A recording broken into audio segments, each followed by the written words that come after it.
Hello. Hello, everyone. Hi, welcome to beer sniffing, farting, sneezing, wheezing, drooling, oozing, snorting, and pimples, and all the unpleasantness that comes with me and my channel. And this is a community where we can all feel safe and happy to express ourselves and hang out with each other, etc., etc. Anyway, how do you like my new nails? I've been wanting to get like acrylics done for a long time, and I haven't. As you can see, um, tell my boyfriend I'm on.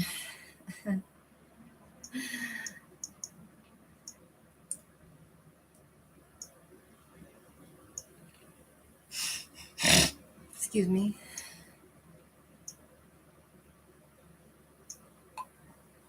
Yeah, so I basically I ran out of beer, so I don't have any beer.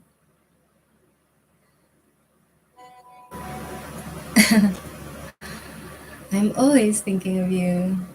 Always thinking of you. Thinking I can't type with these nails.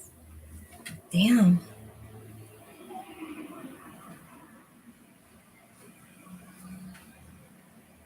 Of you. Why can't we live?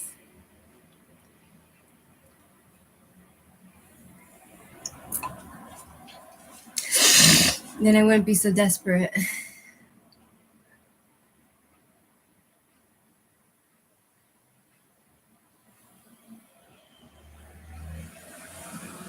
Desperate. Yeah. It's really hard to like do anything with nails like this, but the good news is it's temporary because I stuck it on. I got fake nails and I stuck it on with glue right here. So it's only gonna last a few hours or less, so I'm cold. I'm gonna close my window. Anyway, should I put on lipstick? I could put on lipstick. Excuse me. Lipstick. It's gonna like fall off in a minute, my nails. It's just a nice feeling. I feel fancy. I don't know how these girls just get their nails done, like Chick Chock. They always look fancy. They always look good. Whatever. Okay, lipstick time. I want temporary lipstick, not permanent. So here's my lipstick for that. Fine. See, I can't even hold it with these nails. Okay. Lipstick really changes a person's appearance.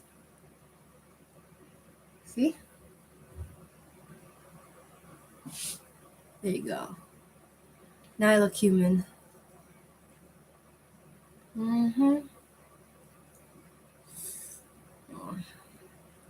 I still have this thing here. It hasn't gone away for like ever.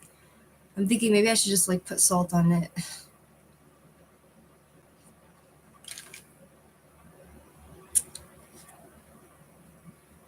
See that? Okay. Okay, that was for lipstick. Now I'm gonna hang it back up. In my makeup bag where it belongs. Okay. Oh God. These nails are very restricting.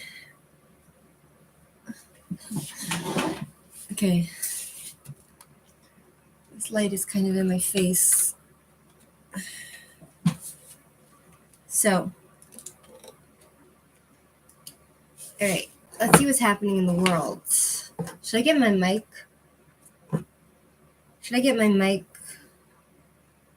Yeah?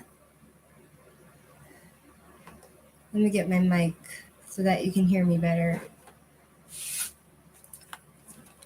Can you hear me now? Whatever. Okay.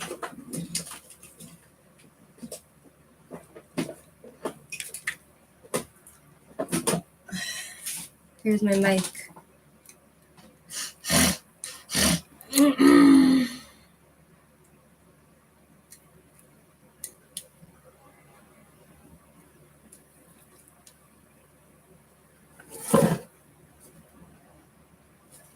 I have a feeling you couldn't hear me before because my speakers were plugged in.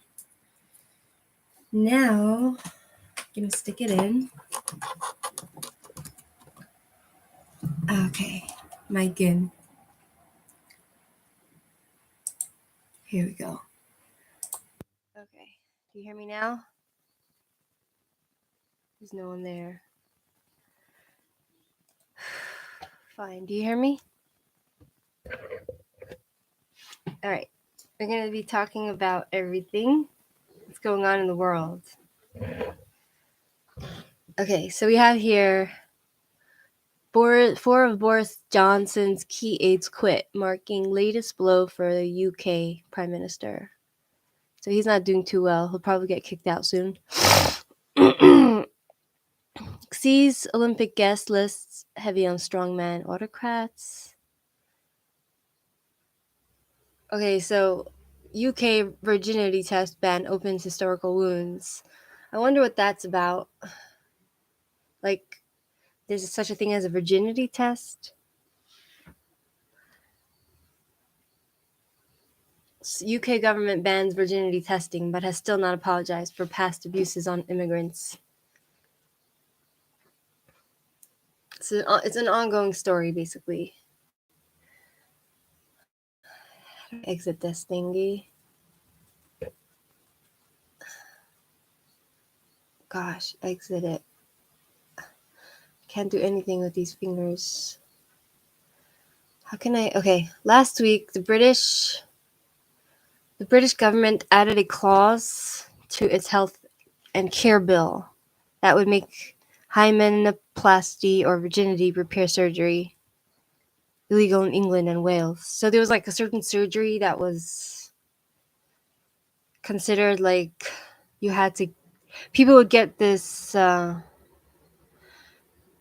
this surgery to look like they're a virgin for the virginity testing to be able to come into the country. That's so weird. We could speak with the landlord. I want you to do it yourself. I want you to do it yourself.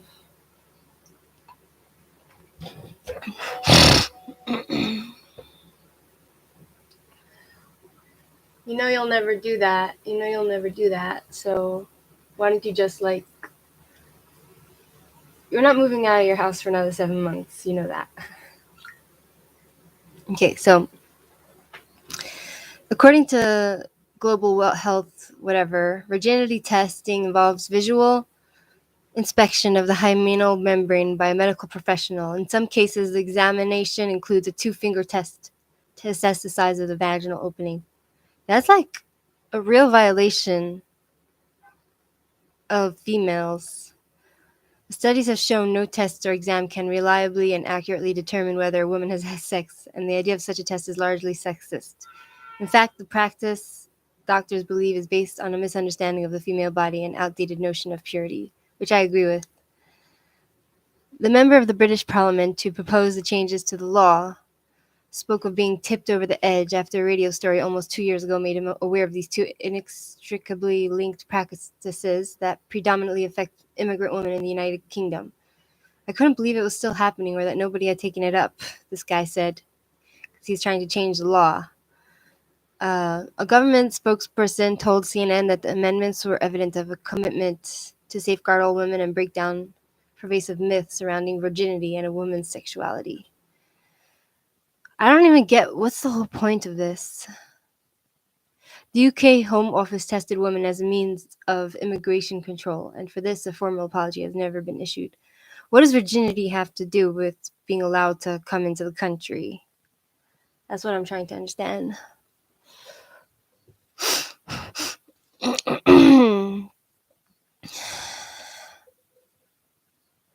It was 24th of January 1979, and a visibly baffled young Indian man had come to the offices of the Southern Youth Movement seeking help. The men told Pure Wall that he couldn't fathom why his fiancee, who had just landed in London, was bleeding and seemed traumatized. Oh my God. He explained to the young person, the activist, that while he had been waiting for his partner at Heathrow Airport, immigration and medical officers had whisked her away for a clearance interview.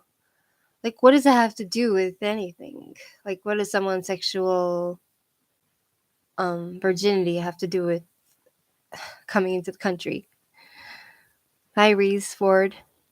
When she finally came out of the room, the 35-year old Indian schoolteacher wouldn't speak. Something must have happened to her in the immigration room, he says. It would take both men a few days to learn that she had undergone a so-called two-finger virginity test at the UK's largest airport. Isn't that disgusting? The schoolteacher's abuse received national attention after she shared her experience with The Guardian, describing how the medical inspector had examined her to confirm she had not borne children and was in fact entering the country as a virgin to be married. What does virginity have to do with marriage or kids? Like, kids, many people want to get married, remarried, even if they've had kids, or or maybe they've been raped as a young child. Like, even if they're coming from like one of those countries where like sex is forbidden before marriage, um so the records from the archives in the office seen by CNN show that immigration officials suspected the woman was lying about her age and marital status and sought permission for a doctor to conduct the internal examination. I can tell you, for one, that being examined, firstly, by just for this kind of thing is humiliating, and let alone being examined, like going to a gynecologist for a woman, even a young woman or even an older woman, like a much, much older woman, is kind of, it's a very, very uncomfortable experience, Like, I had to go and get examined at the gynecologist for to see if I might have something like, God forbid, cancerous up there, and they checked so that they might, if there was something they saw, like a polyp or something, they would have to take like a they would have to take like they would have to take a biopsy, and so thank God my boyfriend came with me. Thank God my boyfriend came with me, and the doctor was nice, when he did the examination. He like had to put like this instrument, and it was like really uncomfortable, and it was fine while it was like inserting it was uncomfortable and a little painful. Then it was just sitting in there, so you feel like this cold thing inside you, and it's just not comfortable. And then when he took it out, it was like really painful, like really hurt, and the doctor made the boyfriend wait outside the room, and he was able to see through the curtain anyway, through the mirror, and he saw the procedure, and he said it looked like it looked uncomfortable, put it that way. So after the story, my boyfriend saying don't talk about yucky stuff. My boyfriend's trying to to drink soup. He told me not to talk about yucky stuff. But I'm just saying, like, from this woman's perspective, like, she was being checked by some random doctor in the immigration office to see if she had kids. Hi, Mohammed. Welcome. Um, I didn't do your sketch that you sent me because I wasn't sure which one was you. So eventually, hopefully, I'll get down to it and do that sketch. um, was it you who sent me the sketch or someone else? I think it was Vivek. No, I think I did. I'm getting mixed up with the people that are sending me emails. Anyway, so her story, she told the story. This lady in the immigration, she told the story to the news, and it went public. And the department responsible for the immigration security law and order, the Home Office, offered the young woman 500 something quid. I don't know how it goes, pounds in England, amid news reporters that her partner had planned to file a writ against the Home Office. So they try to pay her off, that she shouldn't make a lawsuit against them and sue them for millions. So that now, so they're saying basically that the Indian teacher that got herself checked by this random doctor by the immigration, they're saying that everyone gets this procedure done. It's not just her. So we found that gynecological as well as other bodily examinations were conducted on South Asian women at British High Commissions in India. And here we come to see how there's so many double standards put on women. Like, they won't check the guys. I mean, I guess there's no way to check if the guy's a virgin or not. But the woman who has a need for privacy and modesty, a woman who has this, against them, that they need that. Like, we go through all these changes in our body, and they double down on women instead of the men. He adds that 1980 document from the then Foreign Commonwealth Office estimated that between 120 and 140 South Asian women were subjected to some kind of bodily examination for immigration purposes up to 1979. So, so that's been ruled out basically, but they've never apologized. So here's another story. Basically, in March 1977, before this story came out about this lady that had to get checked, the school teacher, there was a story about a 16-year-old Pakistani national who had been detained by the airport.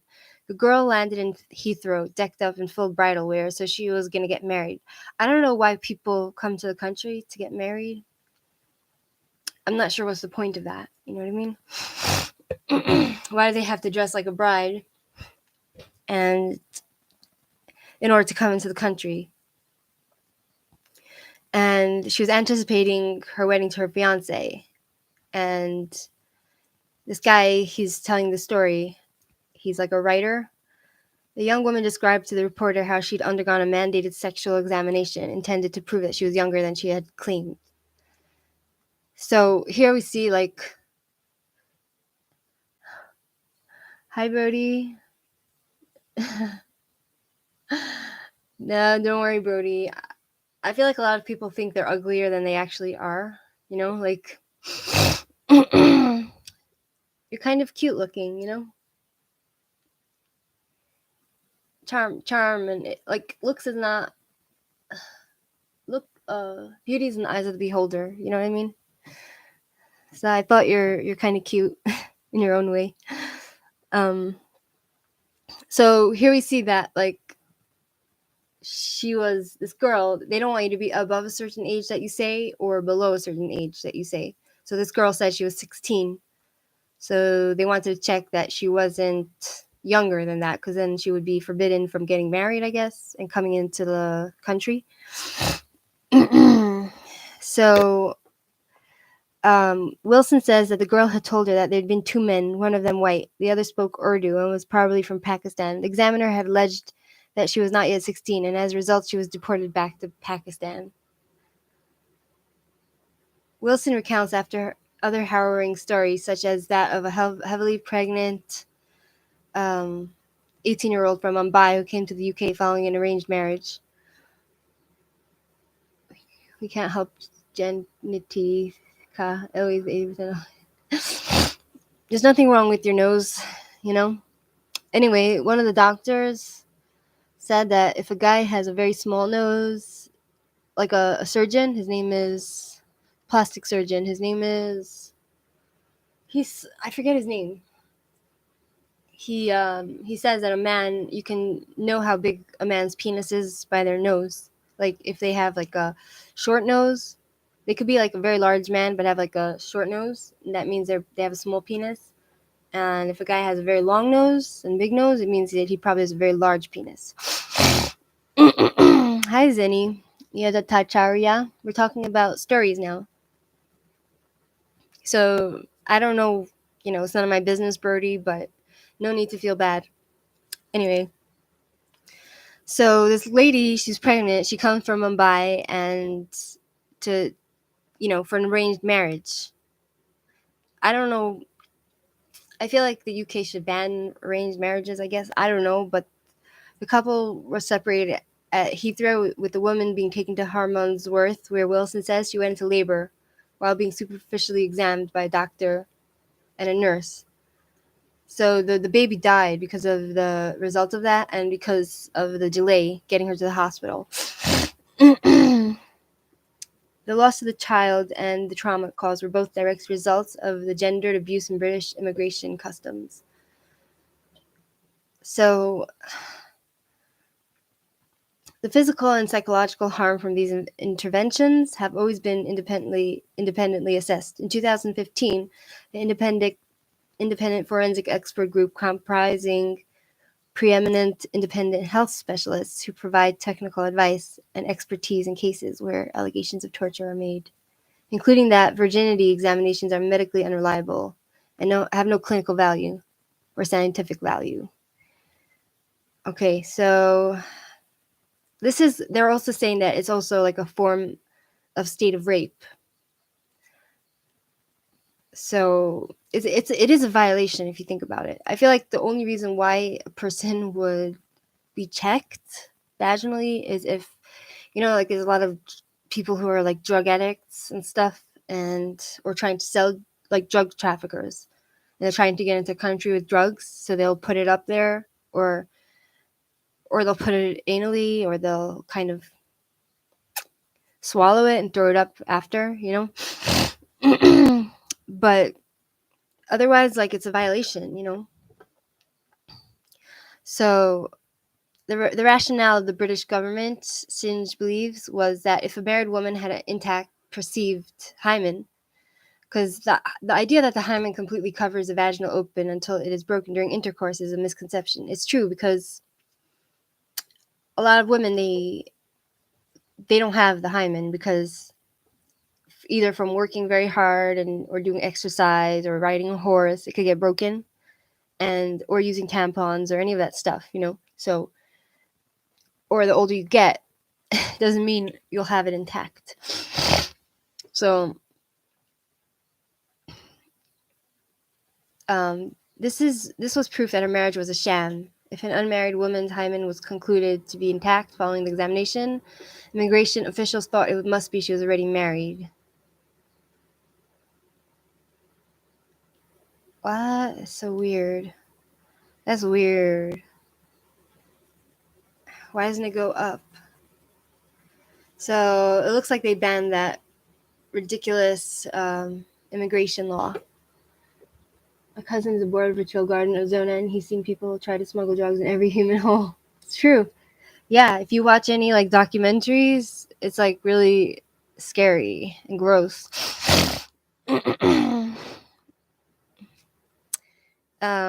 Fine. So here we go. So that's the story of their ridiculous violation of women. Let's see what else is going on in the world. Um, 19 people found frozen to death, sparking diplomatic row between Turkey and Greece. Did you hear about that? 5 things Putin could do to Ukraine that don't involve outright invasion. Let's see what happened. Why were 19 people frozen to death? The number of people found frozen to death in a small Turkish town near the border with Greece has risen to 19. Officials say after there was like a snowstorm blanketing both countries. A statement from the government's office in the Turkish city where the regions were found. Hi, Arby. So they say that 19 people were frozen to death by a border town used for people who are seeking to enter the European Union. Where the migrants came from and why they were stranded in freezing temperatures was unclear, but Greece and Turkey have blamed each other for the tragedy. I don't think the governments really care about these people that are trying to come in. Like, the government officials, they're probably like not even human. So I was like, okay, it's that global warming thing we talked about today, climate change. Yep. Exactly. Fine. Next story. So now the two countries are fighting with each other because they say it's your fault. No, it's your fault. They don't want to look bad. Um, Fine. Hanomi Campbell surprised this Nigerian designer on the runway. Jaguars. Falsely defamation. This 10-year-old asked Santa last year for a COVID cure. This year he has a new request. Teacher raises more than 100,000 for food to keep thousands of children from going hungry over the winter. Very nice, very nice. Hands down to top credit cards. Let's see. It's still not too late. Latest from the coronavirus. Okay, let's see what else is in the news.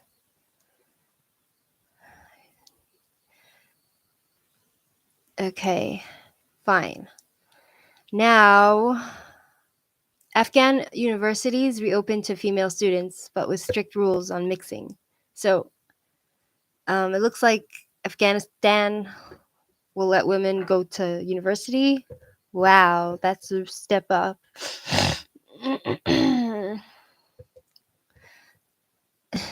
Exactly, Brody. So let's talk about the Afghanistan women that are going to this university, but with strict rules. Afghanistan's public universities open on Wednesday with female students allowed back on campus for the first time since the Taliban took over the country last year. Wow. So the Taliban said that they will let the women go, but women can't be mixed with men.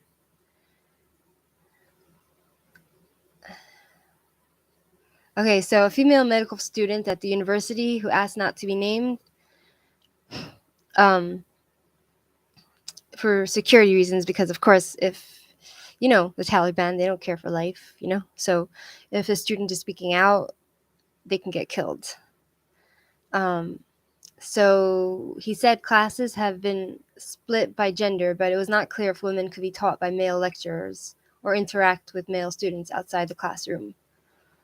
So it looks like they're allowing like male teachers to teach the students, female students, but they're not allowed to talk to them outside of their teaching.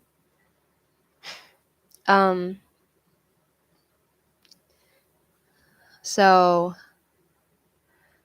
it looks like it's freezing in Afghanistan, and in 1996 to 2001, the hardline Islamist Taliban barred women and girls from education, but the group has been vague on its plans for the education of girls and women during its new rule.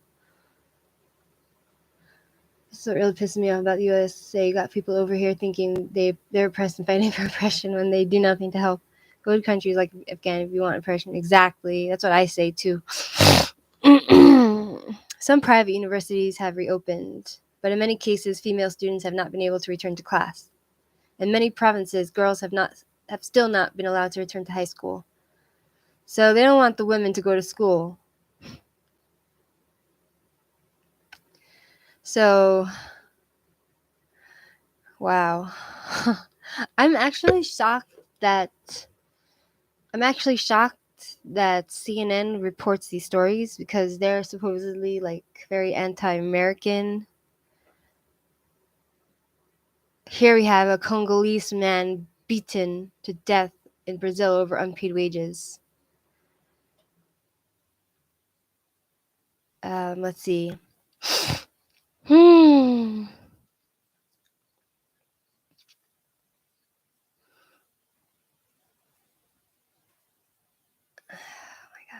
Okay, let's go to health. Should we go to health? Let's go to health. Let's talk about health in the world. World health. Come on. See these nails? I'm having a hard time doing anything because I need to take my cat to the vet. Let's go to health. And then we'll do entertainment for CNN and all the other stuff. And I'll go to like The Guardian. Let me go to The Guardian. The Guardian. The Guardian. The Guardian. And then after that, we're going to do. Oh.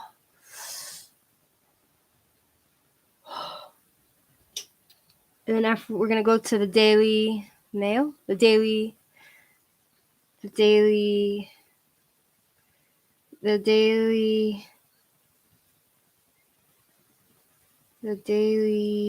Mail, the Daily Wire.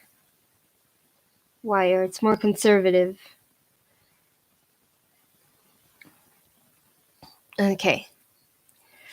The Daily Wire. Fine. Let's go back to CNN and see what they have for us. Okay. COVID. So now they want to get kids under the age of 5 to get vaccinated. I feel like this whole thing with COVID is enough, you know? Pandemic. Okay, there's something about leukemia patients. T cells immunotherapy tied to 10-year remission in 2 leukemia patients. That's cool. What's immunotherapy? Should we find out?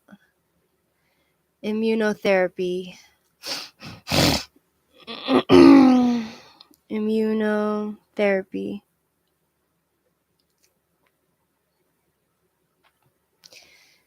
Find out, okay, what's immunotherapy? Immunotherapy is treatment that uses a person's own immune system to fight cancer. Immunotherapy can boost or change how the immune system works so it can find and attack cancer cells. Okay, that's cool, you know? It's always good to have a cure. There's many people that are sick. Fine. Wishing you a great live mirror, my friend. Wish I can stay. I gotta head out. We got hit with snowstorm and I used farm equipment to clear roads for the town. That's nice. Yeah, fuck COVID. Well, thanks for hanging with me, Brody. Enjoy your road trip. See you later, I guess. So I think Dr. Fauci is an idiot. Now here we're talking about one male hair loss treatment works better than others.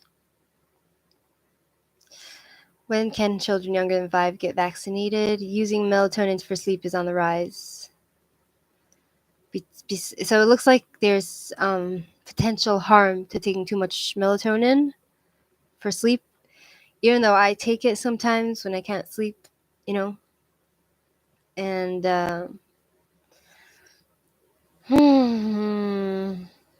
unintentional drug overdoses led to 200,000 years of lost life. For U.S. preteens. Oh, thank you, Mohammed. I'm trying to like make my house nice, you know, like and cozy. You know what I mean? Like I want my house to be like just nice and where I can relax, and I want to get like a bookcase. I want to get maybe a little bit more furniture for my house, so I can have everything. I can have a library, and I can sit down and read if I want without like having to go into my box where I stored all my books and get it out and. Oh, nice. Here. What's the weather? What's the weather here? I'll tell you what's the weather. My fancy nails. Weather.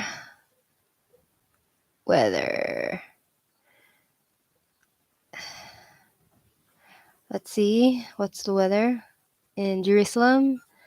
It's basically. Let's see. Jerusalem. Weather. Jerusalem.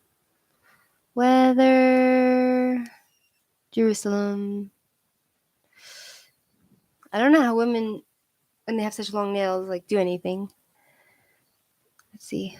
Weather, Jerusalem. I know, right? Okay, so it's 9 degrees Celsius, going down to 6. Tomorrow it's 10 degrees, going down to 4. It's basically cold. It's pretty cold. But I feel like after this month of February, January, February, March. In March, it starts getting warmer in Israel. Fine, let's go back to what we were talking about. Let's see. Fine, exit that. Back to CNN. Toxic volcanic lake on Earth reveals possibilities of ancient Mars. This is one easy way to get moving again. Let's see, what's the easy way to get moving again? I've been trying to find like sneakers, because like sometimes I go online to YouTube and I try to do Zumba from like watching YouTube videos. Yeah, I can go drink tea now, I think that's a good idea actually. So sometimes in my house I'll do Zumba dancing, or like for exercise, or I'll try to do aerobics. But I feel like I love yoga the best, because it's the most healthy for your breathing and for your circulation. So, but I don't do yoga because my house is so small, so it's hard to set up a space. I don't know. So there's like a fitness tracker that you can put on your phone or your wrist, and it just monitors your step. So I guess it encourages people to start walking, because you know how many steps you take. No, I don't know, Asana. Well, I was thinking to get myself sneakers so I can go walking like for 2 hours every day. Maybe it would put me in a better mood. You know what I mean? Okay, let's see. Health.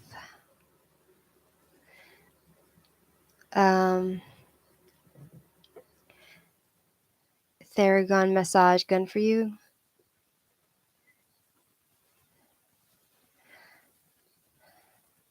Lifestyle changes for opioid withdrawal. Card has hit market. Put your equity work. Refinance. Let's see what else. What's new? Fine. This stuff is old. Okay. Let's go to different discussion.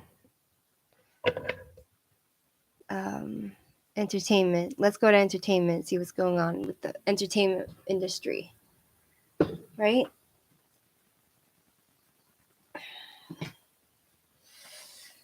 Right. The Tinder swindler. Have you ever heard of the Tinder swindler? The Tinder swindler? Gosh, you want to hear what happened to me yesterday? Basically, I was thinking to myself, like, okay, whatever. Me and my boyfriend live miles apart, so it's kind of like it's a bit difficult if you like somebody and you can't see them so often. You know what I mean?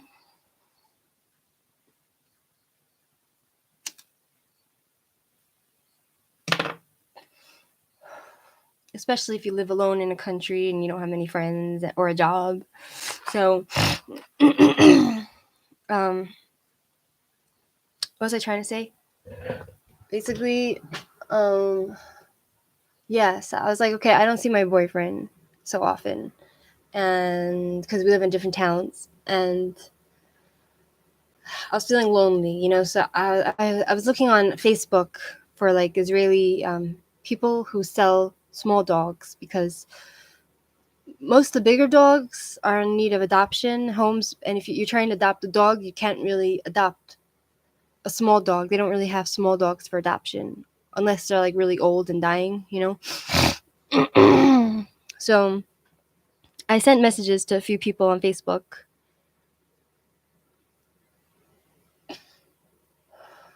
I hear ya, Mohammed. um it's very tragic. Anyway, so basically I was basically trying to find a place where I can buy like a cheaper dog, like a small. I don't care what breed it is, as long as it's like small enough for me to put in a bag and go places with this dog. So I contacted a few people and they got back to me. And one lady, she starts telling me that she lives in Ukraine and she'll ship the dogs. She said I could have 2 dogs for free. I just need to pay for the shipping, you know?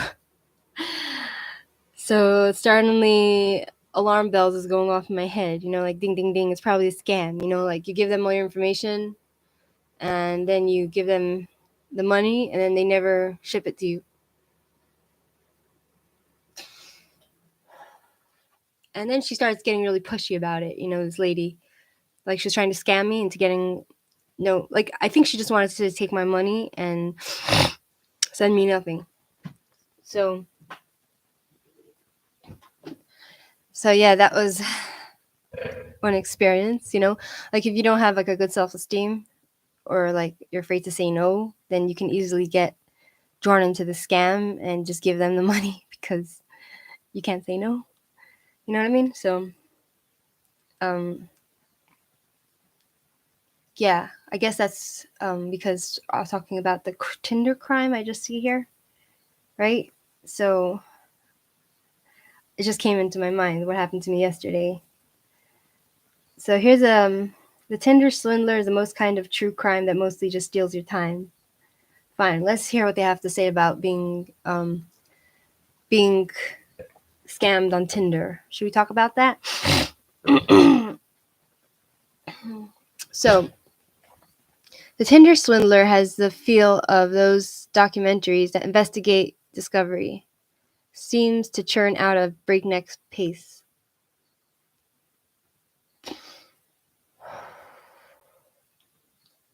Let's see, what's this all about? So they're saying basically don't give the, you know, like on Tinder you have like these options to like upgrade to like, oh, find better matches, be able to see you can pay to be able to see who likes you, and you can just swipe on those people. So here we have a story about there's like a presented like a journalistic expose and judiciously employing reenactments to flesh out the interviews. The film focuses on an Israeli con man who went by the name of Simon Leviev. That sounds Russian, Leviev, the name Leviev.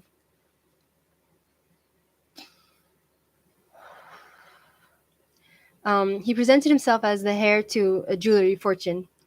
So anyone who like presents himself as like super rich, I would be suspicious of, you know. Under that guise, he lavishly wined and dined women that he met on the dating app Tinder before using their trust to fleece them out of money. So he was like the modern day what's his name? Monsieur Vorox. There's like a movie done by Charlie Chaplin. It's called Monsieur Vorox, where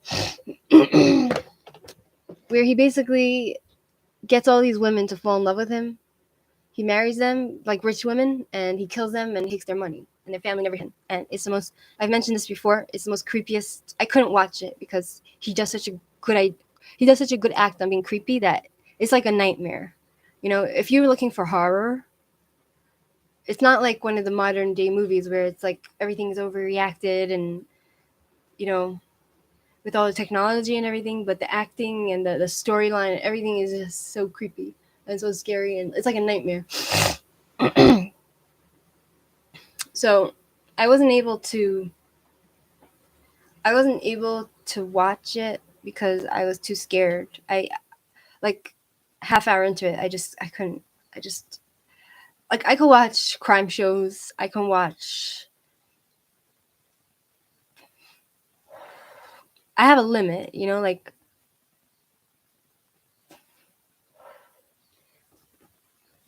hi. Hi Ahmad. I know about Tinder and I was never being right swiped. So sad. So so I have like my limits when I'm watching crime documentaries. Some are just too heavy and too sad and scary for me to watch. You know, I find it interesting. I like to watch crime stuff, but occasionally I just there's a crime show called Evil Lives Here, and they really have really bad stuff, like really scary, nightmarish stuff, like to give you the heebie-jeebies. So I don't watch that. But here's a story about how he got the women's money. The story unfolds through the eyes of two women, each of whom were drawn in by the ruse, which included fantastic tales of Leviev's enemies threatening him. So he's painting himself to be like this rich guy who has all these people that trying to get his money. He required that they send him thousands of dollars that, of course, the fox son of the king of diamonds would certainly be able to reimburse. So he wanted these ladies to give him money, basically maybe investment. You know, like there's those kind of artists, which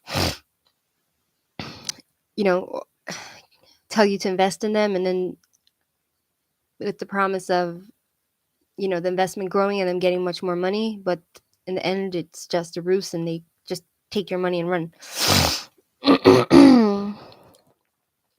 So what happened to me felt like a movie, explains Cecily Hoy, which explains the appeal of this sort of true crime yarn. And that's certainly the way director Felicity Morris lays out the narrative.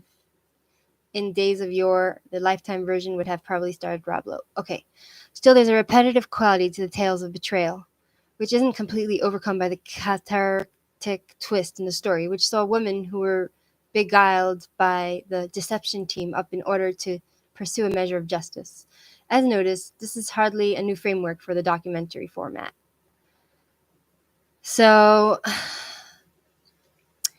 the Tinder Swindler isn't bad on level. Okay, so it's talking about this show. It's called The Tinder Swindler. You could probably watch it on Netflix. So, it's a reminder to be careful before swiping right in a package that at least doesn't steal anything more than your time and money. So it's just giving you, hi Jason, how you doing? Just a reminder to be careful with the Tinder, online dating, and stuff like that. Fine, let's see what's next. What's next? I'm getting a bit hungry. 1 second, I'm gonna go look for.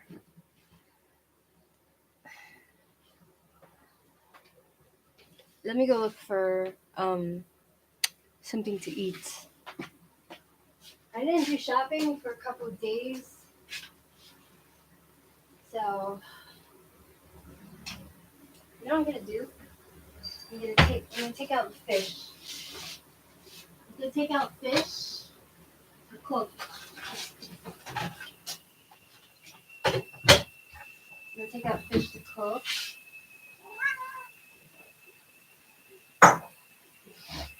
I'm gonna and put it in here. What else am I gonna eat?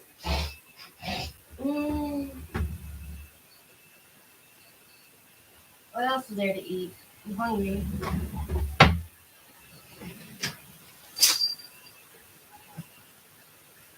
Maybe I'll eat these cranberries. They're very sweet, but I'll eat it. The easiest thing to make is kasha, buckwheat. It cooks really fast and it could be very tasty. So maybe I'll eat buckwheat, I'll cook it, and I'll also make fish. So I'll have some protein, you know? Here's my cranberries. I'm gonna eat it.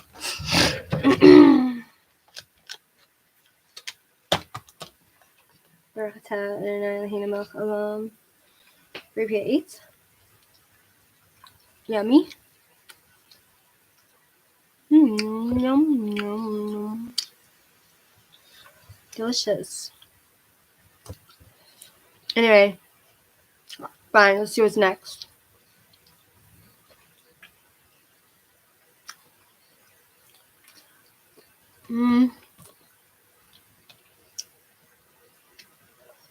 Oh boy.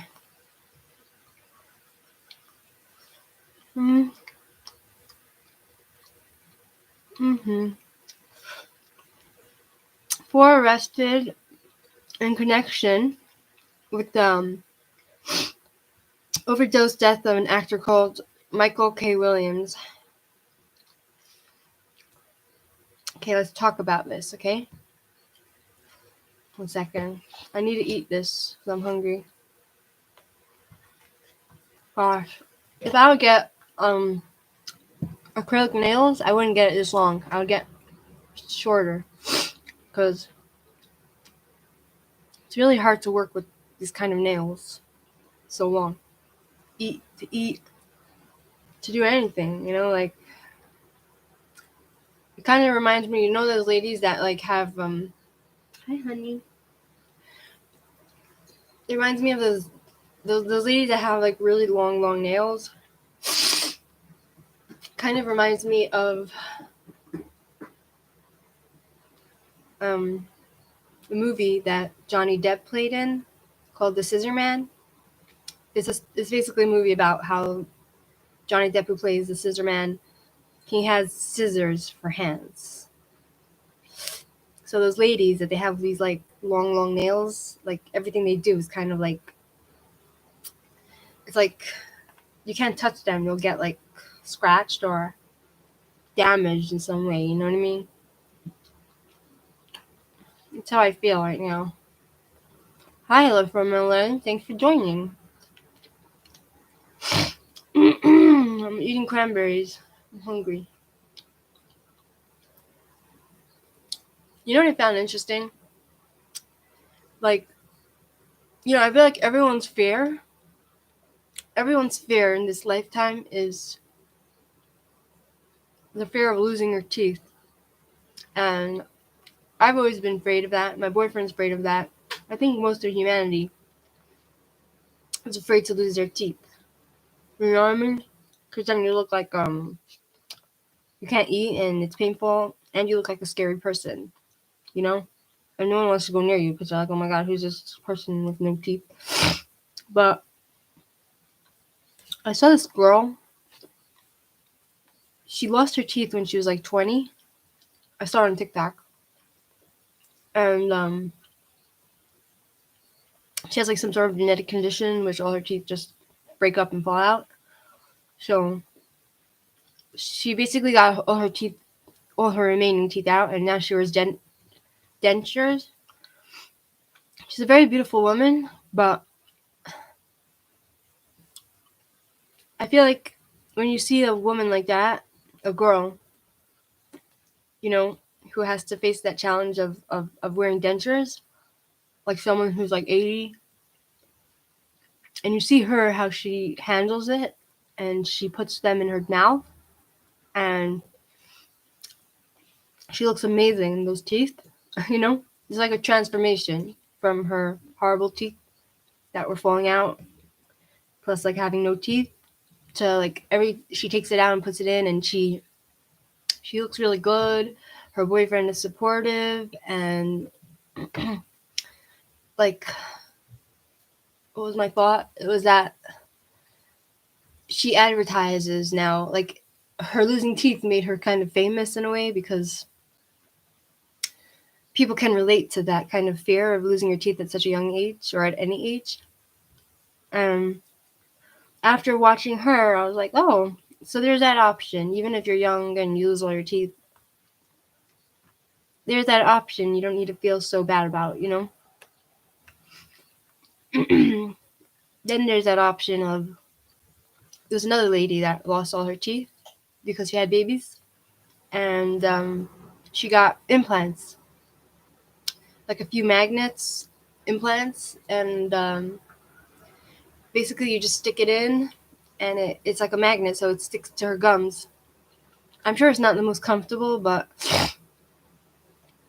it's just amazing how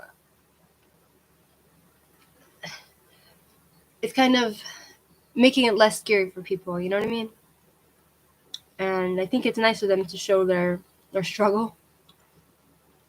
And at the same time, they get money for it. They made their disadvantage that they have into something that's an advantage. You know what I mean? Which I thought was really cool. Anyway, I think I had enough of this cranberries. I'm gonna put it away, and I'm gonna make myself tea.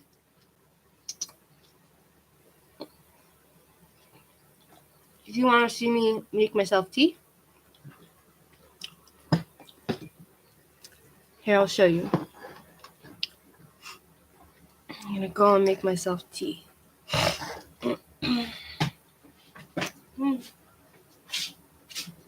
Fine, which cup should I use?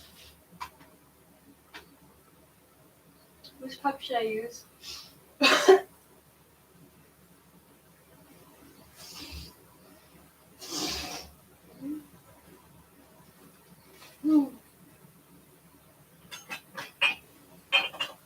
gonna use this cup.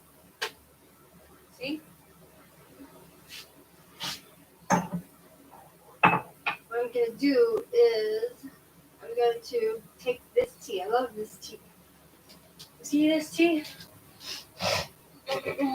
It's cocoa. Oh, that's the taste. It's cocoa and hazelnuts flavored green tea. See? I should get paid for advertising. It's a really good tea.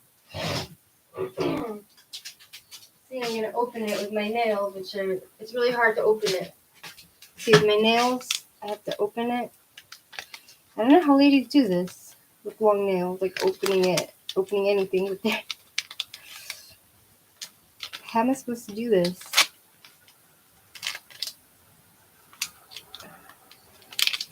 I guess it could be an advantage if you're not under the threat that the fake nails will fall off. Like, maybe if I got acrylic long nails that stuck on and don't fall off, then it would be an advantage. You know, you can like whip things with them, like use it as like some sort of tool or some sort of weapon. I don't know. Why am I throwing it on the floor? I'm such a slob. Check this out. Look. See my nail? Look at this. It's coming off. You see? You see it's coming off. There's no point. Whatever. I'm not going to put it back on. I'm just going to throw it out. It was fun for like a minute or two. Yeah. Whatever.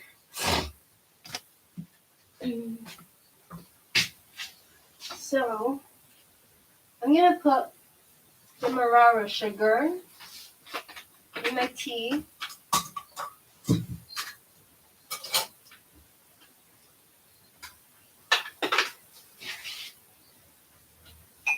And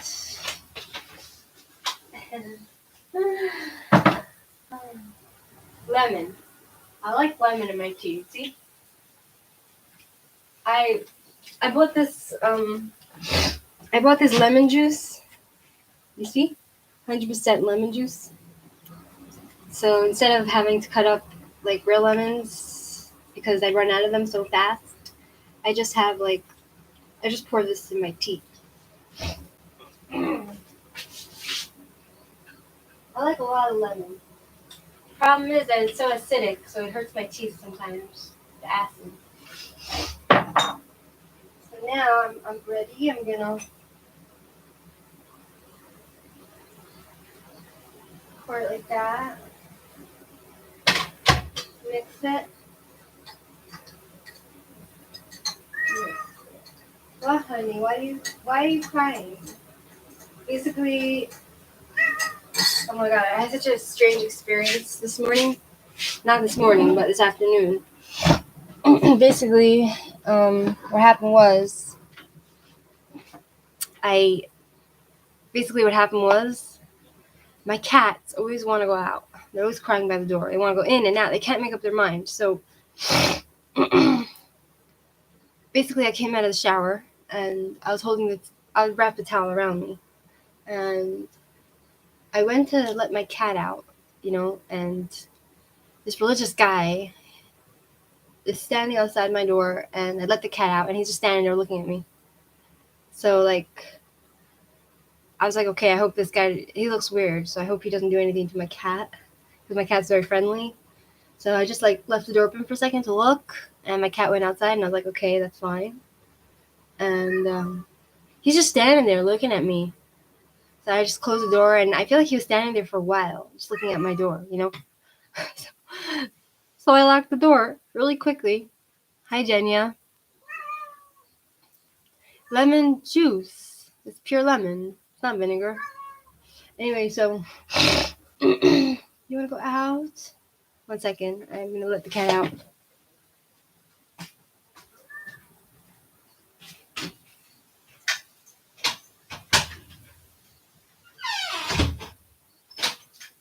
So I started freaking out a little bit. I started freaking out a bit because I was imagining in my mind, what's if this freak decides he wants to come in my house when I let the cat in or out, It's that feeling. I don't know. So I didn't, even if the cat was, hi, thank you, Deborah. Hi, Carlos Fernandez. I bought it the other day, and I'm trying to make my house into my little sanctuary. I don't know why I didn't do it earlier. I actually dreamed about my old job with the special needs people, and when in my dreams I clearly saw the special needs girl that I used to work with. This is a very interesting dream. I don't know, I missed that job. Anyway, so yeah, so that's the story with the door. And yeah, with the door and my weird neighbors. I feel like it would be really nice if I could live next to my boyfriend. Just extra security. You know what I mean? I don't need to live with him, but next to him, I don't know. I have dreams, and my dreams don't always come true.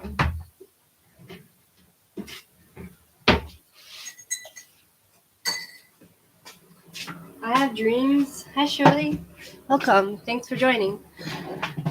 I have dreams which can't always come true. My dream was always to have, I'm from a large family, right? Thank God. And so as a kid, I always dreamed of as I got older, as you get older, you want more privacy. You don't want to just, because we lived in a 3-bedroom apartment, five boys in one room, 5 girls in the other room, my parents in one room. And so I wish, Deborah, I wish I could, I don't know. Yeah, so I guess one door closes, another door will open. Anyway, so at some point that I had to move out of my parents' house because there was no room for me, and politics, etc., right? Life is not so simple. So I had to move in, and I moved in with this one girl, and I was paying rent, and she was just so controlling. So controlling, and she went into my room once, and she took the radio and she broke my radio because it wouldn't turn off. She could have just, I don't know.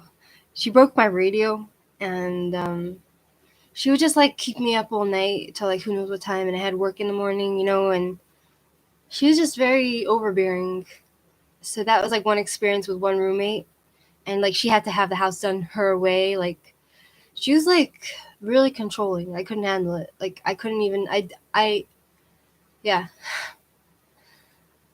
So I moved out of there, and then I moved into another basement. It was like really nasty place with like four other girls. I had a roommate, like this Israeli girl was my roommate, but there was no privacy. Like I had no space, no privacy. I was sharing a room, a very small room, with someone else.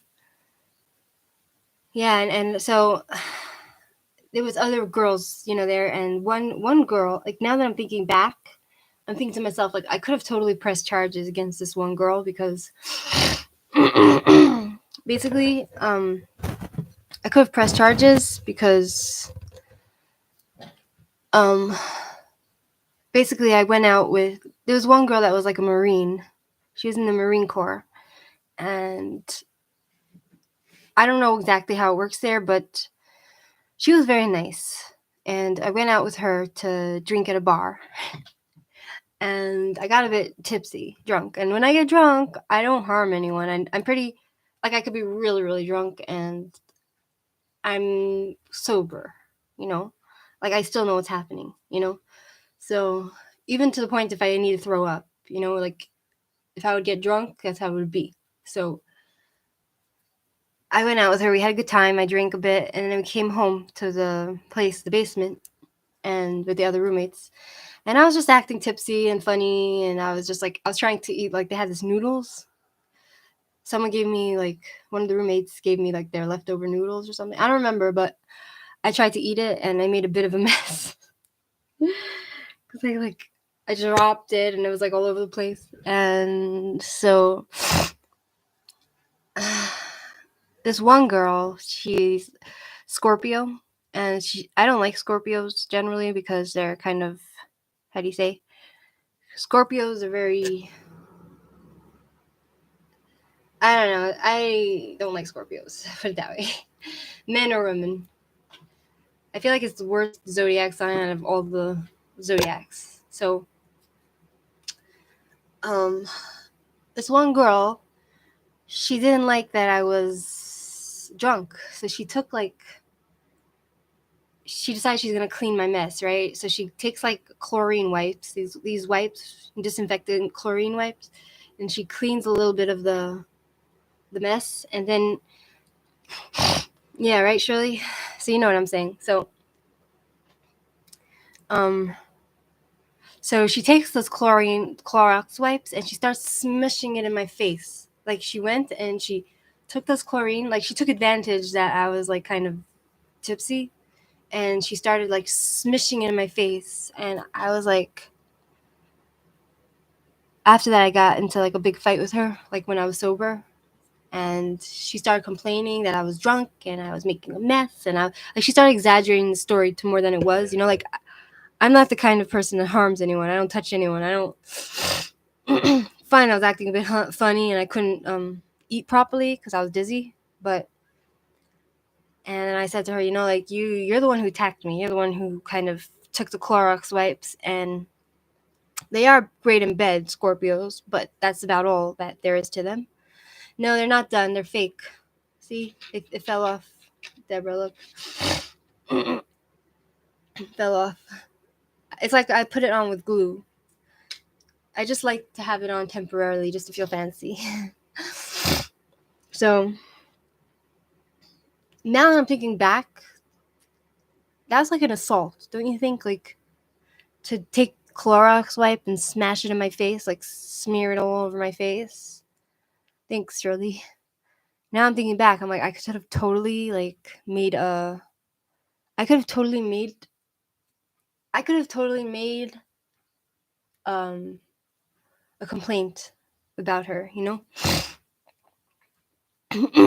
especially after the fact that she blamed it all on me, like I was the aggressor. So I was like, okay, after that I was like, oh my god, I can't live like this anymore, and life was going around in circles. That's when I decided to come to Israel. She is. You want to hear a story about her? Basically, she got pregnant. She was like sleeping with all these guys, right? She didn't exactly, Shirley. Um so basically, like, she's a very charming person, but she's also has like a nasty side to her, you know? Anyway, she's very like horny, and she's Scorpio, so a lot of them are like that. So she always talk about like her libido being really like high. One second, let me get my tea. One second.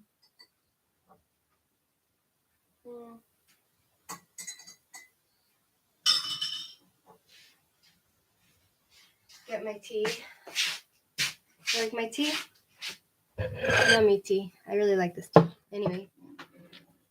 Probably paranormal activity, right, Deborah? Anyway, so I don't like to gossip about people generally, but this is just one of my experiences living with roommates.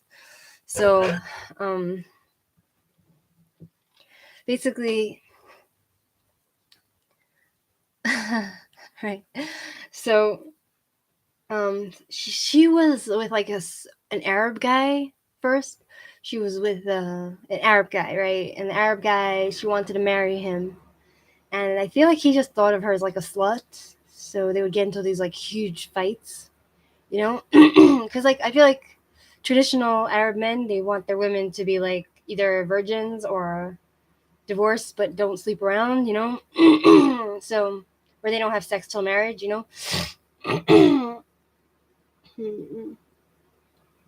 exactly, Shirley. So she was involved with this Arab guy. I don't know who that is, but I'll write it down so that I'll know who it is. Sloan Bella.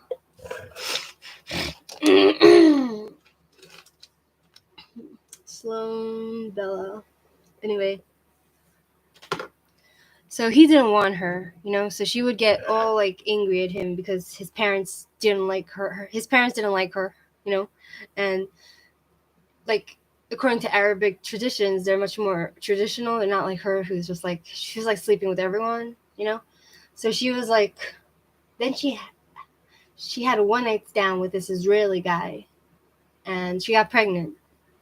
So she was thinking to keep the baby, but in the end, she was like 4 months pregnant, and basically like 3.5 months pregnant.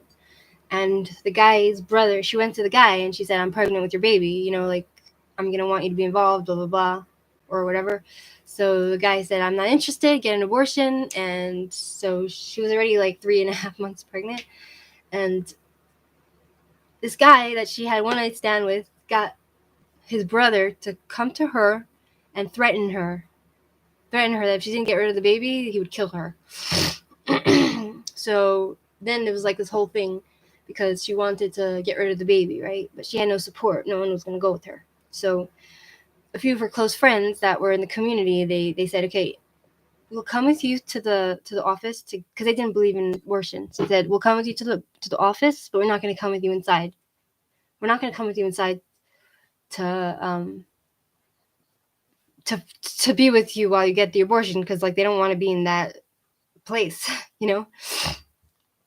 So she refused, and it was like a huge fight, and she didn't talk to those friends. She went alone, and she was like all upset about it. And at the same time, this other girl they were pregnant at the same time. 2 girls, I was in this basement, 2 girls got pregnant at the same time. One kept the baby and one aborted it. So there was all that drama going on in the basement, right? And I was like, I'm coming from like a house with like a lot of siblings, right? And I'm not looking for more drama in my life, especially from strangers who I don't care about. You know what I mean? So that was a story about Scorpio woman, and yeah, it was very dramatic. And then when I came here, then after that, like when I decided to move to Jerusalem, I basically was also with the roommates, and then there was drama with that too. Like a lot of people have like they can't just keep to themselves. They have to like manipulate, they have to control, they have to use you. They can't just keep to themselves and let themselves be, leave you be, you know? Like this one guy, he was helping me out, you know, and I was like at the point where I was like he was like a religious guy, and I was in the roommate here up the block, and this was like 2 years ago. And I needed help like with stuff like with my bank account. I didn't know anything about the internet stuff, so he was helping me out with that like for a few hours. So I was like really grateful to him, and I was like, oh, what do you want, like whatever. I even offered to sleep with him, which like was no big deal for me. I was like, okay, he's attractive, you know. But he's like, no, I'm religious, I don't sleep out of marriage. Like he was divorced. But then I feel like, which is even worse, what he did was even worse than actually having sex with a woman out of marriage. I feel like what he did was not nice. Basically, I had another roommate who was kind of gay, and he was in the next room over. So he was in the next room over, and he would have his gay friends come, and he would have parties in the room. And it didn't bother me because I was just like, I keep to myself, you know. Life is interesting with parties. I would go to sleep at whatever time. The noise didn't bother me. But this guy, he says, you owe me a favor. So I'm like, this guy that helped me with the internet stuff, with the bank. He says, you owe me a favor. So I'm like, okay, what is it? He says, can you please ask the guy to turn down his music because I don't want him to hate me. I was like, are you serious? Like, you want to get me involved in this? Like, I want to keep good on all terms, you know, like I don't want to get involved. So I did it. I asked the guy to turn it down. And then he kept asking me. He wanted me to do it every night. So I was like, hell no. I'm like, I gotta get out of here. I can't be involved with this like here's like older people who should have more common sense, you know? Should have some sort of empathy and some sort of like they just behave so, how do you say, manipulatively, you know what I mean?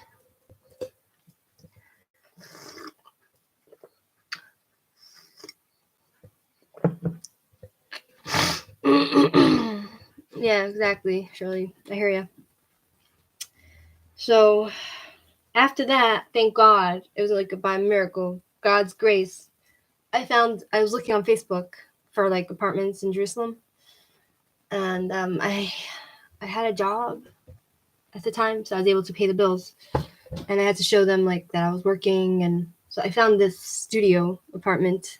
So I'm living here like almost 2 years now, and it's so nice to just have my own space and not be bothered by people, even if it's a bit lonely sometimes. Like even if it's a bit lonely sometimes, it's kind of like it's just nice to have my peace of mind and not worry like, oh, when can I take a shower? Am I going to get in the way of this person? Will they get angry at me because I'm taking a shower at this time? Or you know what I mean? And yeah, so now you see it's so quiet in my house. Like it's quiet. I have my own little space, you know? It's my first solo space. It's a studio. It's small, but it's all I could afford, and you know what I mean? So anyway, that's a drama. That's a story. You know what I mean? My cats are quite nice. They keep to themselves as well. They don't manipulate. They're just simple beings, you know?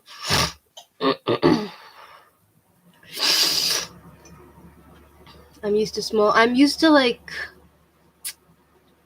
as I said, like I grew up in a small, like not small. It was like a decent apartment, but it was kind of a lot of us.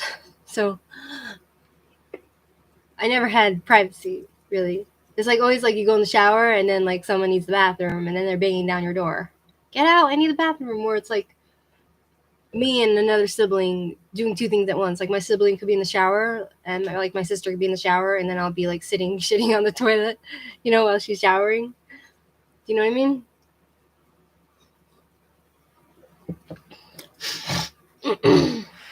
Exactly, Deborah. So like there's also drama like in every family. So yeah, it was fun. It was fun growing up with a lot of families. I'm very grateful for that. But at the same time, I crave that just my space. Like have my little castle, make my cozy little cottage, my cozy little house. I don't know.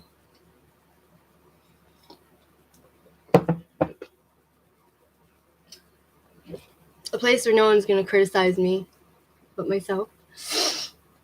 Like even now, when I think of moving in with my boyfriend, I'm kind of like I'm afraid of criticism. Like I'm kind of shy to be myself.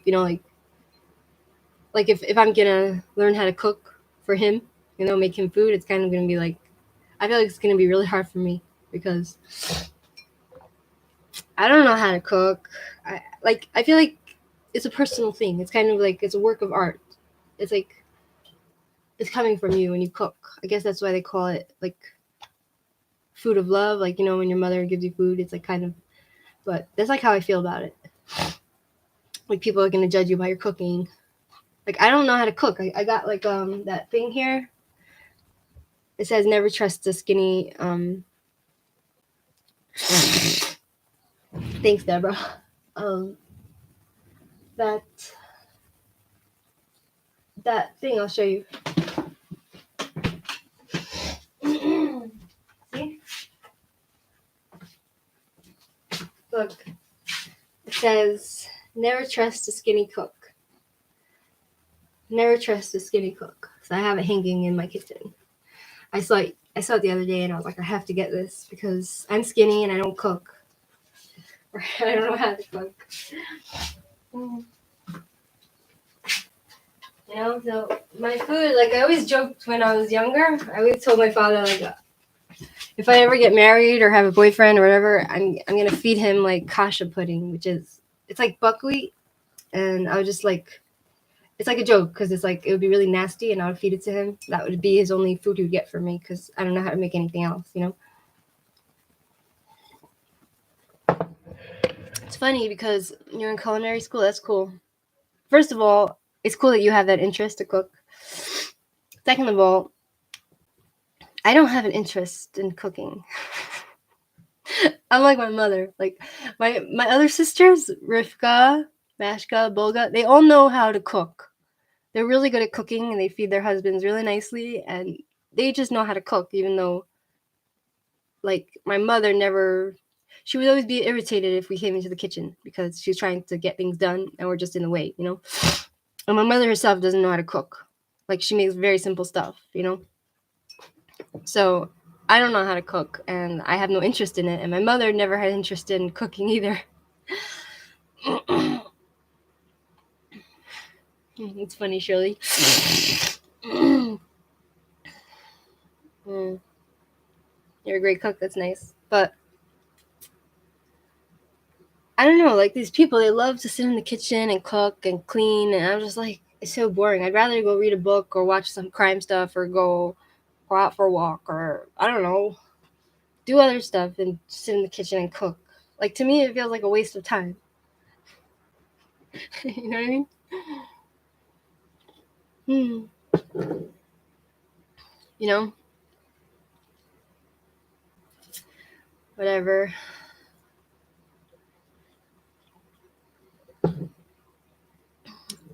Yeah, so that's the story about that.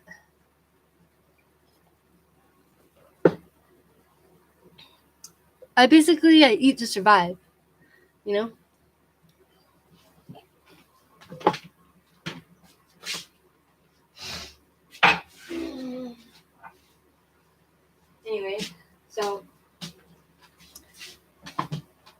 Where's my Amber? I think he went out. Let me open the door for him. Amber? You outside? Amber, honey?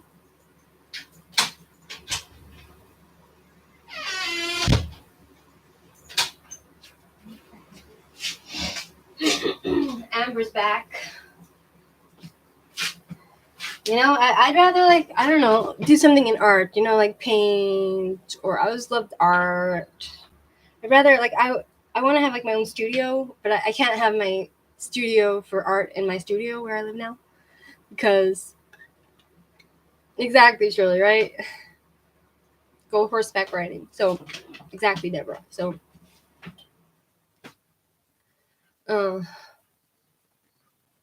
you love to ride Deborah and Hanny. I have been this toxic person, negative energy transfer. Yeah. So I can't have a studio in my studio because I live in a tiny studio and there's no room for my dreams of painting and, you know, just, I don't know. You can. I still need to draw Vivek. I wasn't sure which one he was. He sent me like a picture of two people. I'm not gonna. I don't know. I have to do it when I'm in the mood, basically. Fine. Let's go see what else there is. 1 second. You have bronchitis. That's horrible. I remember my sister used to get it.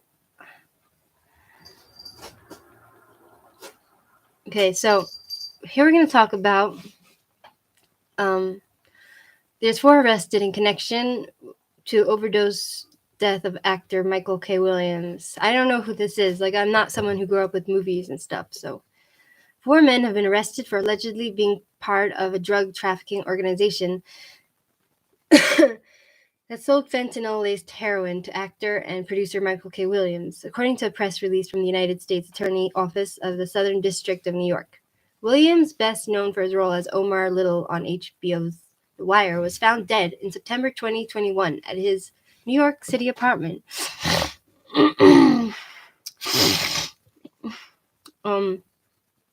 The New York City Medical Examiner's Office later determined Williams died from an accidental overdose.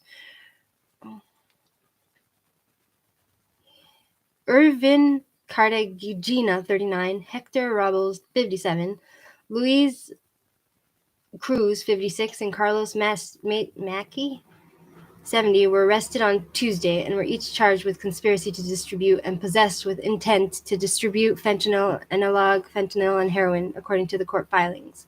The charge carries a mandatory minimum sentence of 5 years.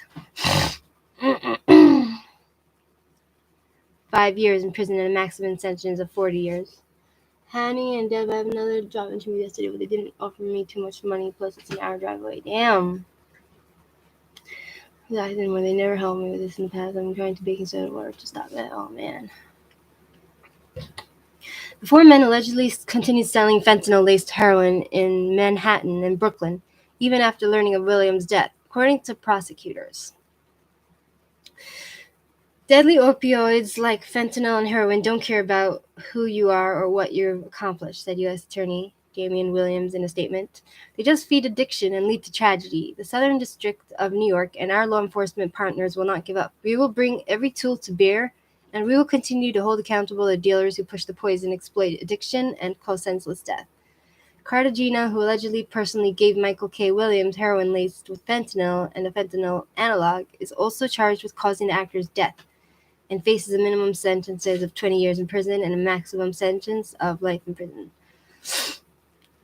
Cartagena will be arraigned in federal court in Puerto Rico, where he was arrested. Okay, so they're arresting these drug traffickers. Fine. Let's see what else. Moonfall knocked the disaster epic on an orbit into the ridiculous. Helen McCrory was beating the heart of Peaky Blinders. Ooh, Rihanna's pregnant.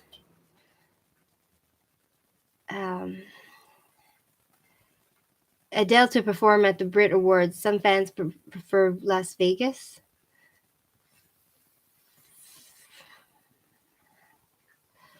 Fine.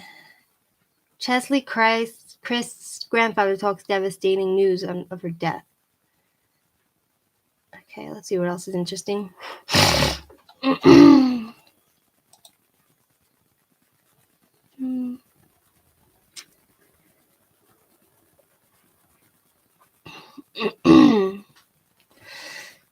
my god, that's horrible. Shirley. The real Dirty Dancing should have been left in a corner. So Jennifer Lopez, she's happy and proud to be with Ben Affleck, apparently. Let's see what else there is. Okay. Alrighty. There's nothing interesting. Nothing interesting. Let's see what else there is in the world politics. Textile, sports, features, weather, and more. More. What's more? Okay, never mind. We're done with CNN.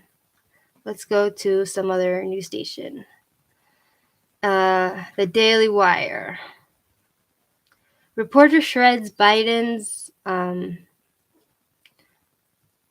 not watching anything. Okay, let me get out of this. Daily Wire. Making me. I don't want to watch anything. Just let me see. Fudge. Daily Wire. I'm trying to just see the news. Reporter shreds Biden official over Russian claims in viral video. This is like Alex Johnny territory.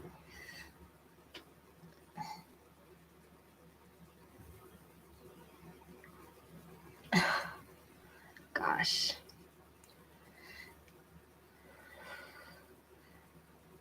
Okay, so CNN.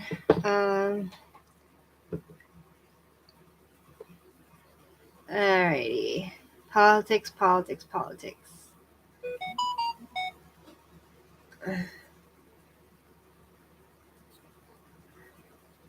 Let's see. And just like that, goes full woke with Bay Mitzvah and Trans Rabbi in the finale. What the fuck?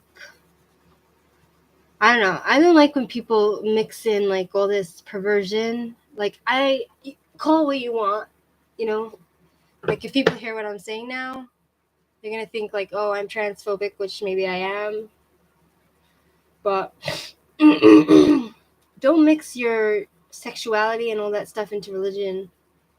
Like, look here.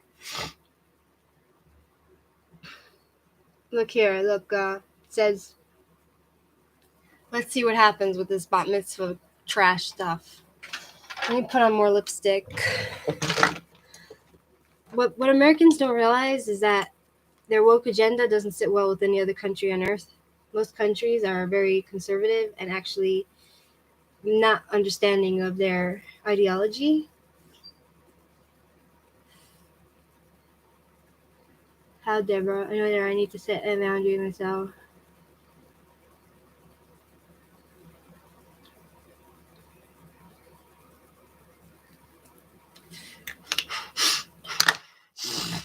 Fine. Lipstick. 1 second. We're going to talk about the woke brigade becoming trans rabbis.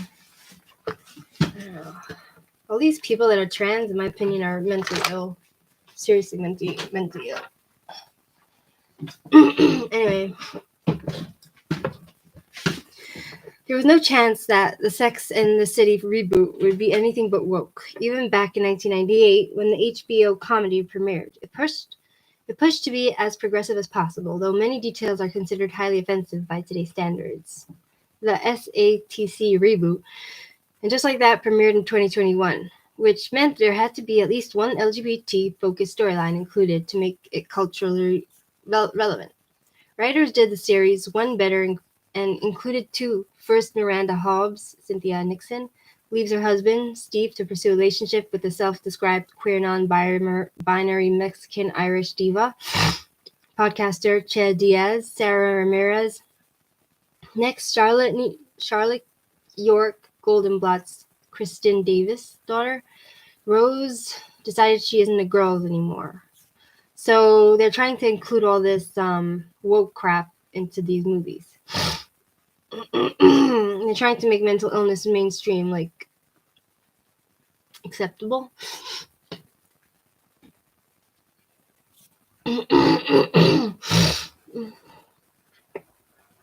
Exactly. It's karma, Shirley. It became obvious early in the season that Rose's storyline was heading in that direction. First, Charlotte's daughter said she doesn't feel like a girl. Then Charlotte awkwardly finds out that everyone at school has been calling the child Rock instead of Rose. Charlotte turns to her gay best friend Anthony for advice. Surprisingly, he advocates ignoring Rose Rock and letting her figure it out with minimal supervision and zero hormone blockers. The trans kid angle takes a backseat to other drama until the Zanny series finale, which was lackluster except for an over-the-top attempt to make a trans-questioning child feel accepted. Charlotte converted to Judaism to marry her husband, Harry Goldenblatt. The family has been raising their children Jewish as well. Since Rose is 13, the family had been planning a bat mitzvah, which is a milestone event in their faith. However, due to Rose's questioning and adoption of they-them pronouns, the Goldenblatts decided to host a they mitzvah as a nod to the child's gender fluidity.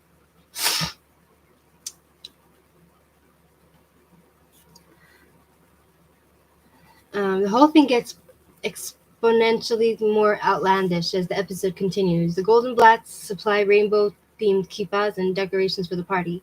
They also hire the transgender rabbi, Jen, played by real-life Jewish transgender performer Harry Neff, after saying several others quit. Who better to lead a day mitzvah than a trans rabbi? Charlotte excitedly shares. It's bashert, meaning it's destiny. The event is held in a ballroom rather than in a synagogue, despite the child's parents going above and beyond to accommodate Rock Rose. Eventually, she refuses to participate in the mitzvah. I'm not doing it. I don't believe in it, Rose tells her parents. I don't want to be labeled as anything, not as a girl or a boy or non-binary, a Jew, a Christian, Muslim, or even a New Yorker.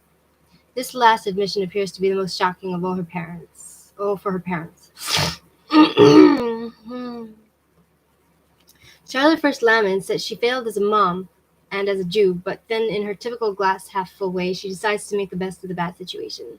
This is not over, Charlotte tells her family. There are 300 people, 130 challahs, which is like bread for Shabbat, a rainbow chai, and a trans rabbi. I did not come all this way and do all this work to have it end like this. Someone is going out there and getting they mitzvah head today. Instead of Rose, Charlotte completes the prayers in front of the gathered guests with trans rabbi Jen leading the way. The whole event is celebrated as joyous and exciting, while Rose suffers no consequences for behaving like a spoiled brat. There's a good chance, and just like that, will be renewed for season 2, meaning we've only seen the beginning of Rose's story. So they're pushing this transgender agenda. So, who knows the story about Sodom and Gomorrah? Who knows the story about Sodom and Gomorrah? Let's talk about it, okay? Because I feel like what's happening in today's world is sodomy. Story of Sodom and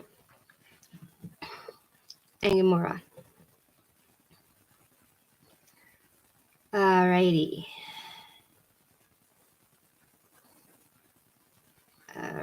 let's see.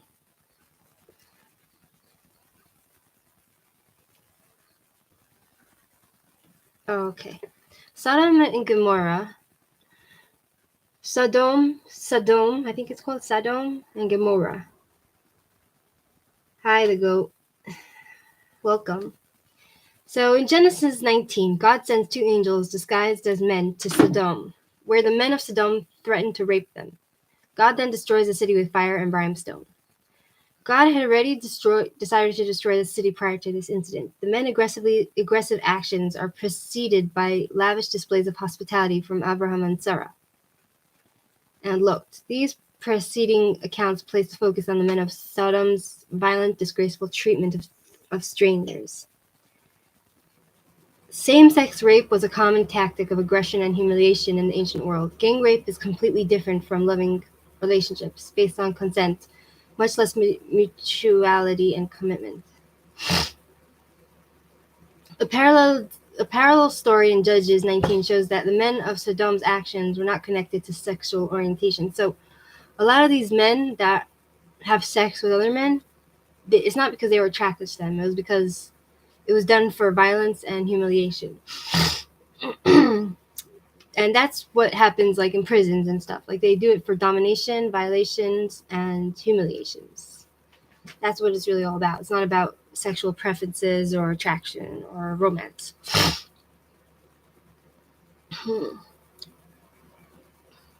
In Judges 19, a Levite and his concubine rest from their travels in the city of Gibeah in the tribe of Benjamin. A foreigner living in Gibeah offers them hospitality, but some of the wicked men of the city surrounded the house and said, "Bring out the man who came to your house so we can have sex with him." The owner said, "No, my friends, don't be so vile. Since this man is my guest, don't do this outrageous thing. Look here, here's my virgin daughter and his concubine. I'll bring them out to you now, and you can use them and do to them whatever you wish." So this guy, instead of giving the stranger, the guy who's the stranger that came to his house to be violated, he offers his own daughter. Horrifically, the men raped the man's concubine to death. So they're having sex with this guy, and it's too much, and he dies. Their threat was to rape and possibly kill, not to have any kind of romantic encounter. All right, let's go to something where it comes from the Jewish perspective, not from any Christian perspective or Reform perspective. Let's see if we can find. Alrighty, let's see. I want a Jewish source. Very good, Deborah. Alrighty. Jewish source.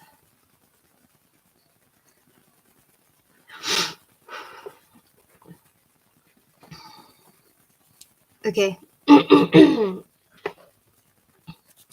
Here's the story. Clearly, and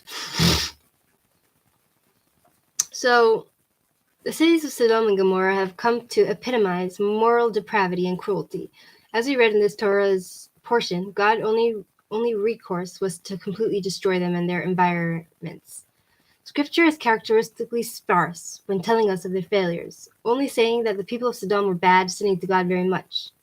The Talmudic Midrashic sources give us a much fuller account of a hair-raising wickedness and godlessness that characterize these towns. So, the city of Sodom, they had very cruel practices that they did on strangers. They didn't believe in hospitality. The Sodomites enjoyed a relatively high standard of living. Regarding Sodom, the Torah tells us that the entire plain was well watered, like the garden of God, and it follows that the crops were plentiful and good. The selfish Sodomites did not want to share this bounty with outsiders. To this end, they enacted laws and took great pains to repel travelers. For example, in order to enter Sodom, one had to cross a river. The townspeople built a bridge over the river and charged a fee of 4 zuzim for all who chose to cross it. Now, should someone try to bypass the toll by swimming across the river, the law was that he would pay a double fee of 8 zuzim as a penalty. It once happened that a traveler, ignorant of the local customs, swam across the river, hoping to save himself 4 zuzim. As he tried to enter the city, the guards stopped him. "Pay the bridge fee," they demanded. "But I did not use the bridge," the hapless fellow replied. "I swam across the river instead." "In that case, you owe us 8 zuzim." So they're trying to rip people off.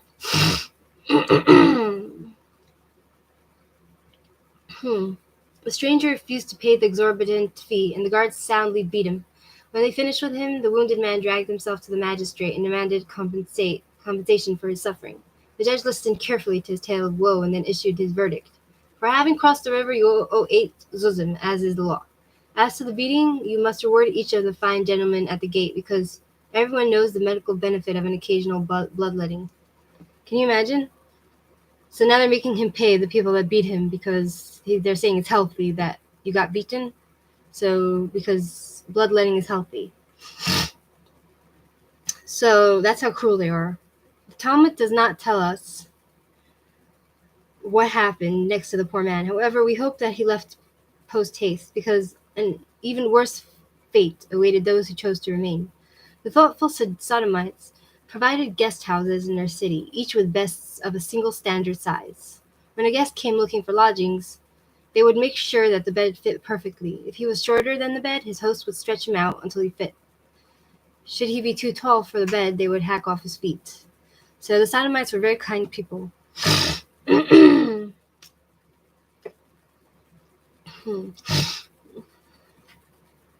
An unfortunate beggar once wandered into Sodom and began going from door to door, begging for alms. To his surprise, every household greeted him warmly and gave him a coin. Overjoyed, he rushed to the nearest store, hoping to purchase some food. His first meal in days, but the shopkeeper turned him away. The same thing repeated itself wherever the man proffered his coins. Eventually, the poor man died of hunger. The clever Sodomites, who knew that this would happen, came running to retrieve their coins, upon which they had each thoughtfully marked their names. Can you imagine how cruel they were? Okay, so Sodomites, they also had social engineering. The Sodomites were not much nicer to their own. In fact, the Midrash tells two tales of moral women who dared extend a helping hand to beggars and were put to death. So they were very, very cruel. So listen to what happened. Two maidens of Sodom met at the well, where they had both gone to drink and fill up their water jugs. One girl asked her friend, "Why is your face so pale?" Her friend answered, "We have nothing to eat at home and are dying of starvation." Her compassionate friend filled her own jug with flour and exchanged it for her friend's jug of water. When the Sodomites found out about her act, they burnt her to death. The second tale. It was announced in Sodom, whoever will give bread to a poor person will be burnt at the stake. Plotit, the daughter of Lot, who was married to a prominent Sodomite, once saw a poor man who was so hungry that he was unable to stand. She felt sorry for him. From then on, she made sure to pass him every day on her way to the well, and she would feed him some food that she had stashed in her water jug. People wondered how the man managed to live. Upon investigation, they discovered her act and prepared to burn her. Before she died, she turned to God and cried, "Master of the world, carry out justice on my behalf." Her cries pierced the heavens, and at that moment God said, "I will go down and see if what they have done is as bad as the outcry that has reached me."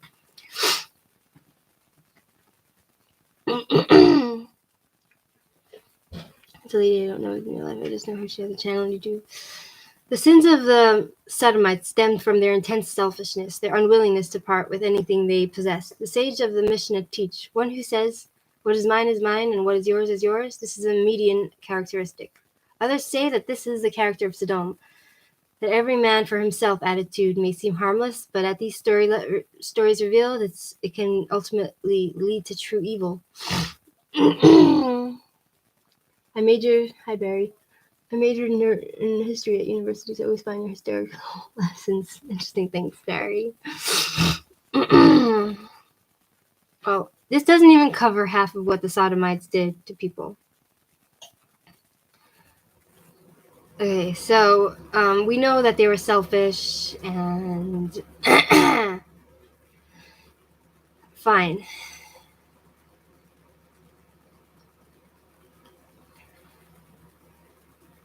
Okay, so what did the Sodomites do according to another format? The prophet's description combined with the Torah reveals to us the following picture. The people of Sodom insisted on preserving their high quality of living to such an extent that they established the principle not to let poor and homeless reside in their city. So that's another angle I haven't heard yet from what I'm reading. Consequently, when a destitute person would come seeking help, they would revoke his right to any welfare, public or private. By doing this, they thought they would preserve their elite, upper-class community, who would monopolize the profits that the bountiful land offers without having to distribute any revenues to a lower class of people. An opinion in the Mishnah, in Avot 5:10, further strengthens this picture of moral depravity when it defines the Sodomite as one who says, "What's mine is mine, and yours is yours." Okay. Interestingly, the sages of the Talmud did not merely draw attention to the relationship between the economic injustices of the generation of the flood and the social depravity of Sodom. The Torah narrative concerning Sodom reveals something deeper. They called out to Lot, "Where are the men that came to you tonight?" So Lot was a relative of Abraham, the forefather of the Jewish people and of the Muslims. Oh, thanks, Deborah. Anyway, so Lot was related to Abraham, and he chose to live in Sodom because he was like them. That's where like the whole thing comes. There's a saying that says, "Your friends are who you are. Those who you communicate is what influence they'll have on you. You become one of them," right? So he chose this evil city to live in, but he still had that hospitable way about him because of his influence that Abraham had on him, because Abraham was known for his hospitality. Okay, good night, Shirley. Feel better. So Lot, who lived in Sodom, he was living there, and of course hospitality is not allowed because they don't allow poor people there because they're trying to preserve their upper class and they're very selfish. So Lot has these guests come to his house, and they called out to him, "Where are the men that came to you tonight? Bring them out that we can know them," which meaning they wanted to have sex with them, violate them. Indeed, the men demanded to relate to Lot's male guests sexually. According to the Midrash in Genesis Rabbah, the destruction caused by the flood also shared a similar cause because of their sexual depravity.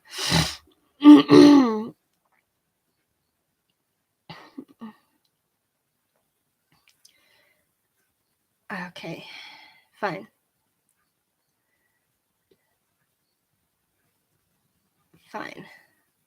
I wanted to know the truth, the actual story of what happened. Fine.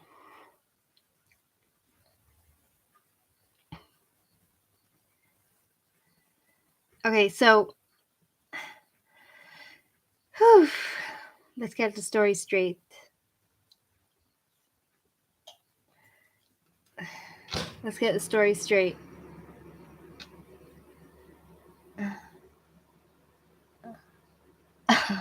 Perry. Okay.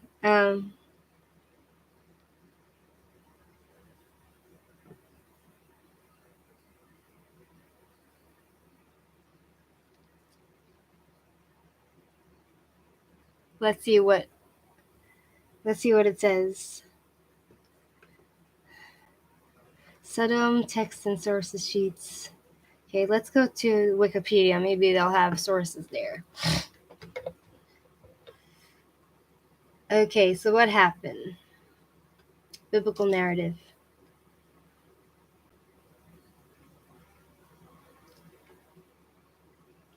So what happened was, what I missed out was that these two guests that came to Lot's house in Sodom, they were actually angels that were sent by God to destroy Sodom. And when the two angels that were thought to be men, when they were thought to be men, they came, not angels. They knew that Lot had these men because of his hospitality that he learned from Abraham. So they surrounded the house and they wanted to, violate them. So God sends two angels. All the men of the town surround the house and demand that he surrender the visitors, that they might know them. Lot offers the mob his virgin daughters to do them as you please, but they refuse and threaten to do worse to Lot. The angels strike the crowd blind. So yeah, that's the story. Basically, they were harassing Lot, so the angels made a miracle and made them all blind. The angels tell Lot, "The outcry against its people has become great before the Lord, and the Lord has sent us to destroy it." The next morning, because Lot had lingered, the angels take Lot's wife and his two daughters by the hand and out of the city and tell him to flee to the hills. Lot says that the hills are too far away and asks to go to Zoar instead. Then God rains sulfur and fire on Sodom and Gomorrah. I feel like that's kind of like a volcano, right?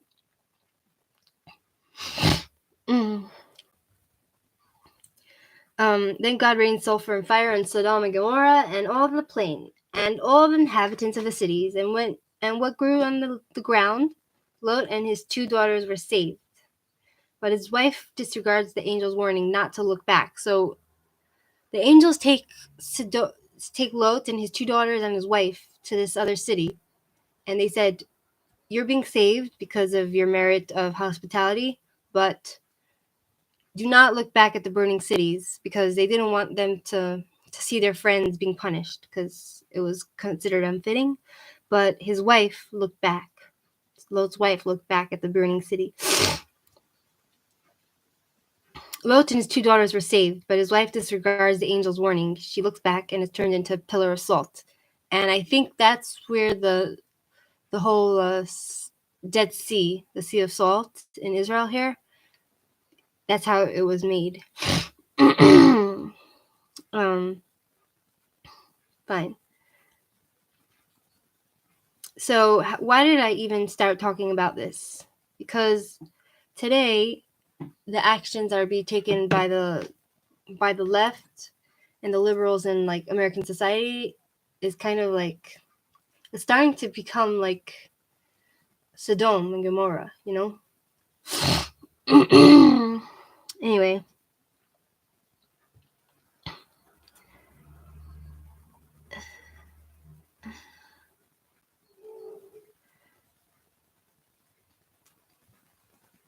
Okay, let's see what happens here. The sin of Sodom.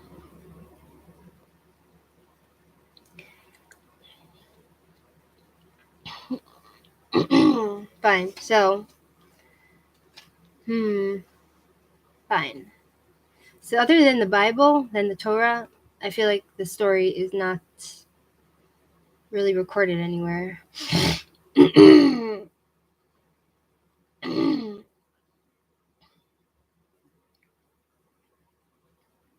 Fine.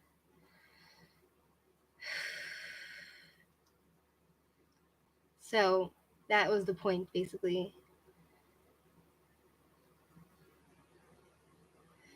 So here's Sodom text, the source sheets from the Talmud, and hi Super Mario, welcome.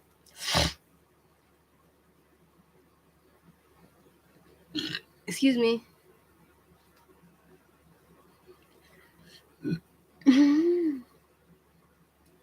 you want to hear about what happened to Lot and his daughters? What happened?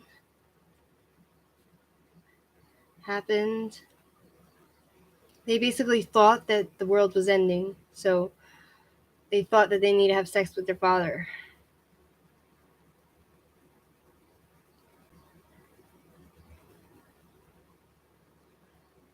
Let's see what it says. According to the rabbis, Lot had 4 daughters, 2 of whom were married and 2 betrothed. The 2 married daughters and their husbands, along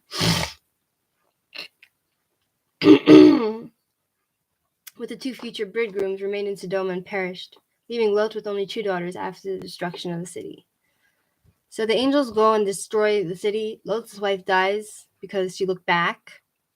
And now we have him and his daughters, who they think that they're the only ones left in the world.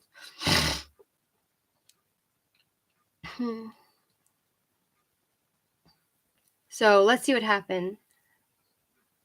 So the bridegrooms that they were engaged to were left in Sodom, and they perished.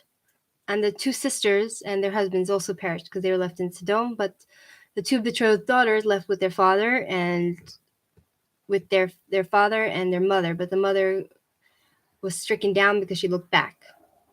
So in their depiction of the impregnation of Lot's daughters by their father, the rabbis draw a distinction between the father and his daughters. The biblical story presents the daughters as the initiators and the active perpetrators of this act of incest. So the Bible is filled with like perversion. They ply their father with wine and lie with him, while their intoxicated father does not know when they lay down with him or when they rose. That's so weird because that's so weird to me because surely, not you, Shirley, but I don't know, Shirley. Sorry, Shirley. I'm like, It's not basically Barry. Lot's wife became a pillar of salt. She was being punished because why? Let's talk about why Lot's wife turned into salt. Okay. Why Lot's wife turned into salt. Surely, maybe I'll do later reading. So,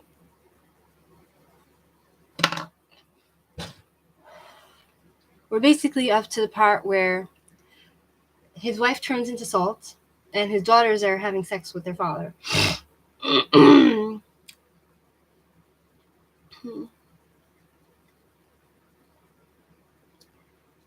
Okay, why was Lot's wife turned into salt? Genesis 19 tells the story of the destruction of Gomorrah. He destroyed the city and said, "Don't look back."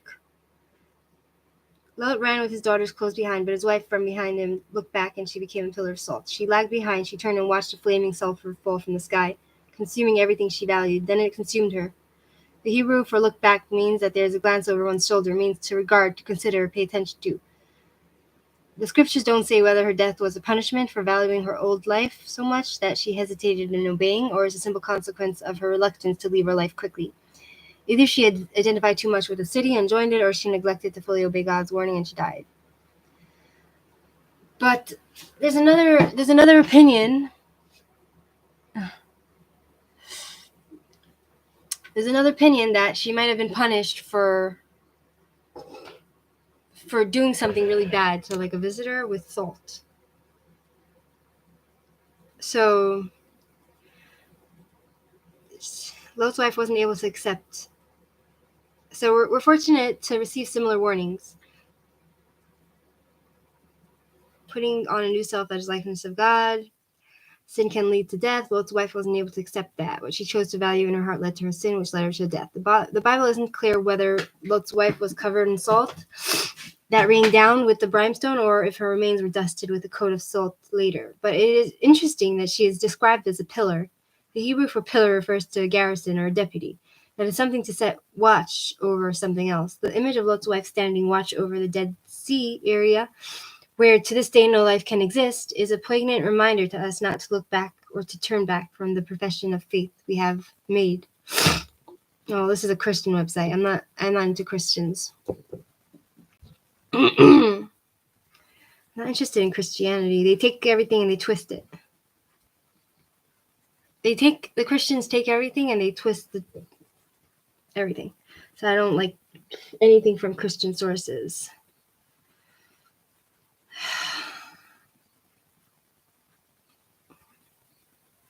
Her name was Edith.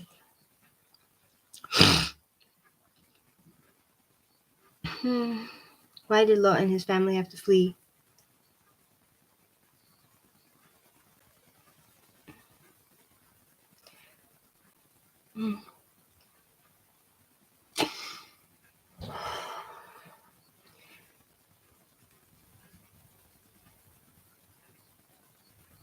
She was looking down and she was happy to see them destroyed.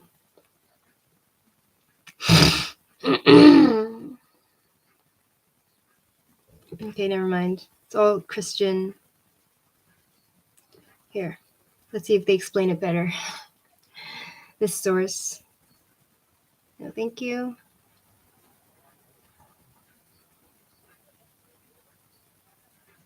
Okay, fine. I guess the other thing that I thought about Lot's wife, why she got punished, I think it was like a Hasidic view on the whole salt thing about his wife. She got punished also because she did something really bad with salt for a neighbor. What would you like to ask, Muhammad? Anyway, so let's go back to what happened with Lot and his daughters' ancestral accounts.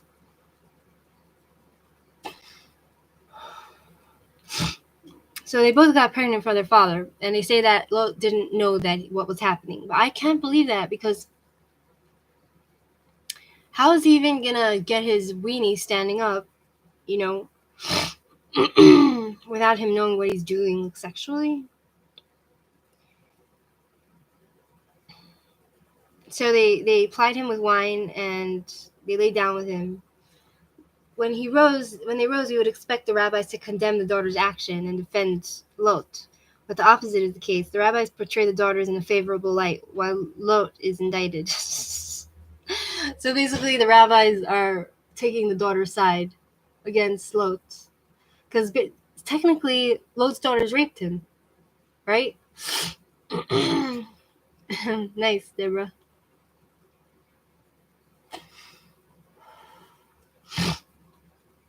Basically, his daughters basically are at fault for this, but the rabbis are indicting, are on the daughter's side against Lot. Why? According to the Midrash, Lot, from the outset, decided to dwell in Sodom because he wanted to engage in the licentious behaviors of its inhabitants, which is very cruel and like sodomy. They would like have sex with animals and stuff like that, you know. And they were very bad to people. His negative behavior comes to the fore when the townspeople mill about his door.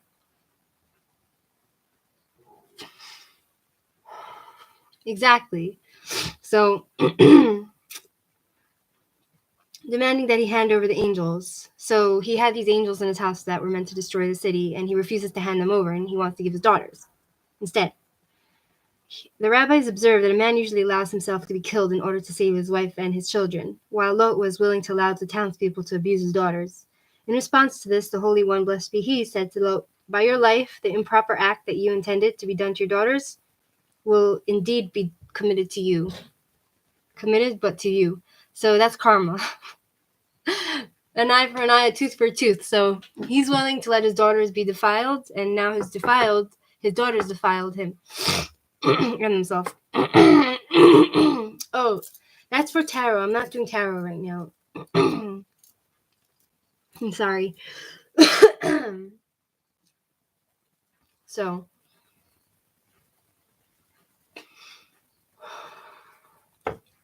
the Midrash sharply focuses the reversals being between these two episodes. In the first event, Sodom, he was ready to force his daughters against their will to engage in sexual relations with the townspeople. In contrast, in the second episode, which takes place after the upheaval of Sodom, Lot's daughters engaged in relations with their unwitting father. Consequently, these acts of incest are Lot's punishment for his unseemly behavior. Another opinion from the Midrash regards the daughters' act as punishment for their own father's sexual promiscuity. Lot thought that if he were to dwell in Sodom, he could engage in licentious behavior without anyone knowing. He accordingly was punished by his daughters engaging in intercourse with him.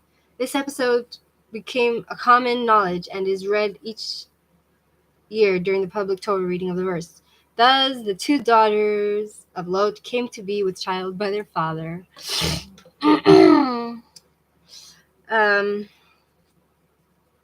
Oh boy. And Rabbi Nachman adds, whoever is driven by his hunger for transgression will eventually be fed from his own. So it's basically karma. Whatever you're trying to do will come back to you.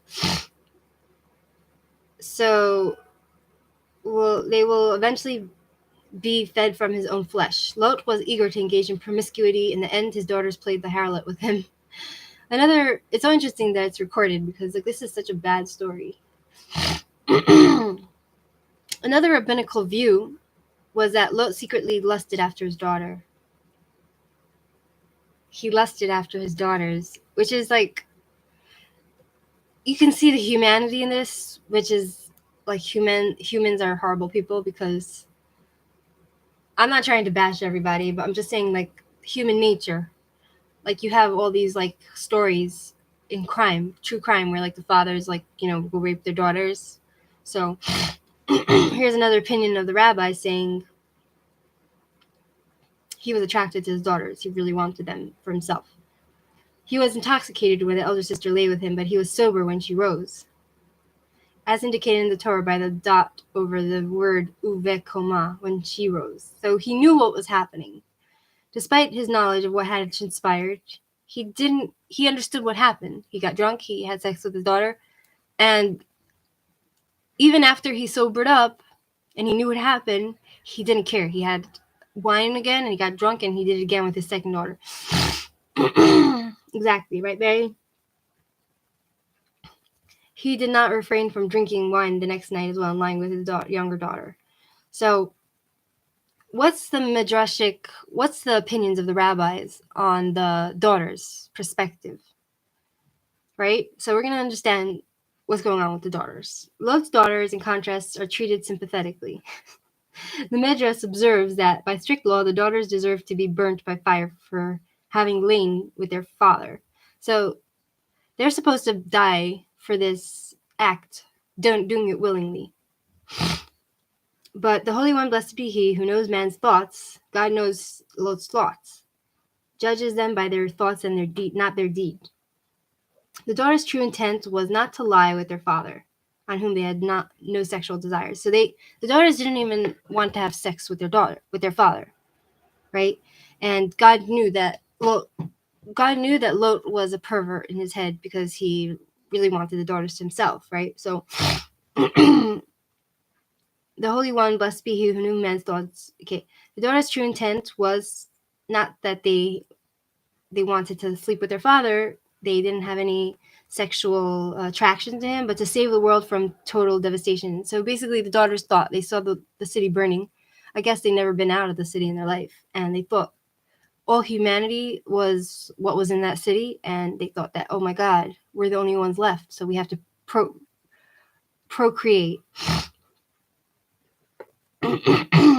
So they thought the world was devastated. The daughters thought that the entire world had been laid to waste, as had happened during the flood. So even in those days, everyone knew about the Great Flood. What was the Great Flood? It was called the Mabul in Hebrew, and it was called the Great Flood. So what happened was, that's a whole other story from the Bible, where the whole world was killed in the Great Flood, and only Noah and his family was saved. They were the only ones left, so they thought it was the same thing that was happening to them. So the daughters thought that the entire world had been laid to waste, as had happened during the flood. Since they saw no living souls wherever they went, they didn't know that only Sodom had been destroyed. They said, "The Holy One, blessed be He, has rescued us so that the world will exist through us, so that the human race shall continue." So they had pure intentions. The Holy One, blessed be He, knew their honest minds and good thoughts and rewarded them for their actions. So God takes into account everybody's thoughts, So Sodom was lusting after his daughters, and he tried to get them to be raped by the townspeople, and in the end, he got kind of raped by them. But the daughters, in general, would have been punished by death through God or through whoever, because incest is considered, forbidden. But God saw their pure intentions, so He forgave them. He said, God knew their honest minds and good thoughts and rewarded them for their actions. Accordingly, when He commanded, "No Ammonite or Moabite shall be admitted into the congregation of the Lord," this prohibited against intermarriage applies only to the males and not to the females. That's interesting. So I'm guessing it's talking about the... they did, Barry. I guess it's talking about the Jewish law where a man, he can't marry out of the... a Jewish woman can technically marry someone who's not Jewish, because her kids, if she has kids with that non-Jew, her kids are still Jewish. But a Jewish man is being punished for some reason through this, because he's the one that has to find a Jewish woman within the Jewish nation and have children with the Jewish woman. So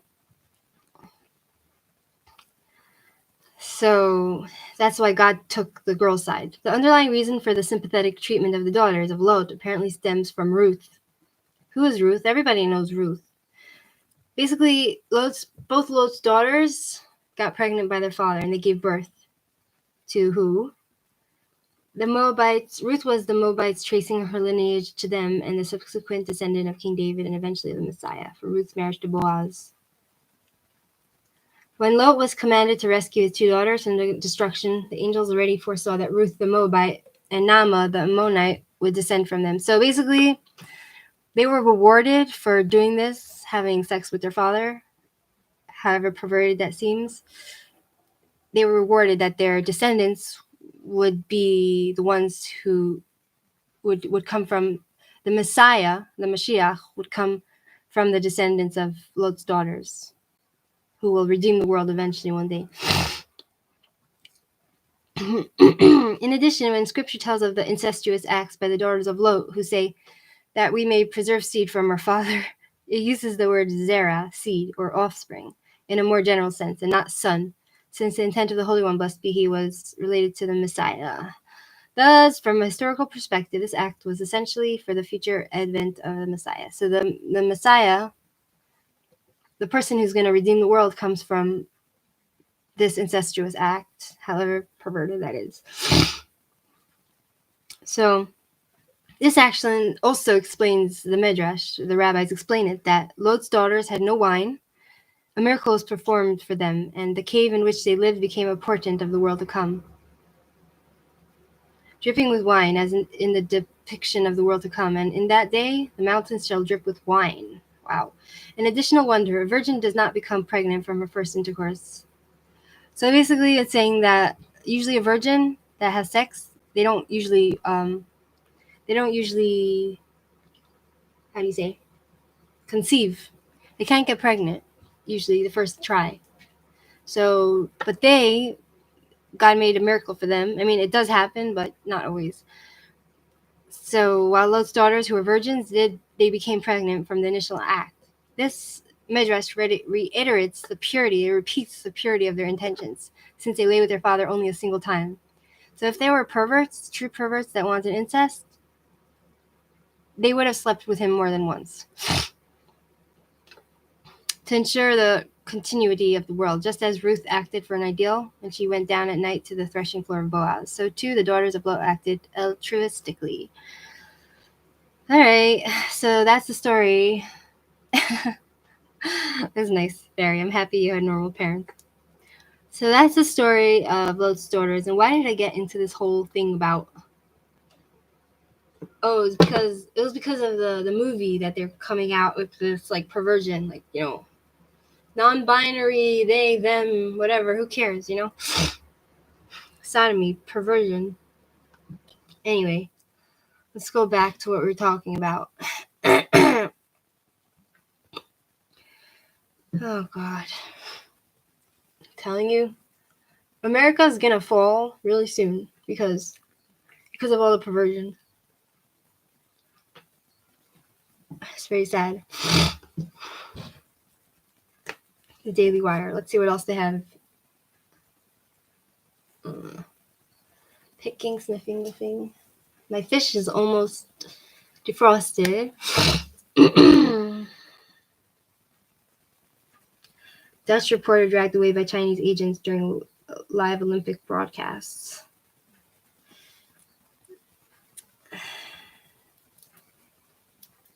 Let's see. 1 second. Let's see what they have for us.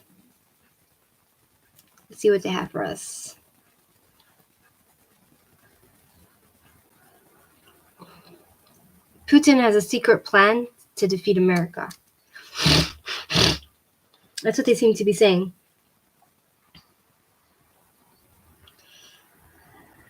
Let's see what's going on here. Fine. Freedom Convoy lawyer demands GoFundMe release fundraising haul. Oh boy. Did you hear about Whoopi Goldberg? Shaquille O'Neal, no one should be forced to take COVID-19 vaccine. Very nice of him. Her rankings has bounced from 462 as a male to number one as female. So this guy is transgender. He's competing in all the Olympics, and the female Olympics. He transitioned from female to male to female, and now he's number one.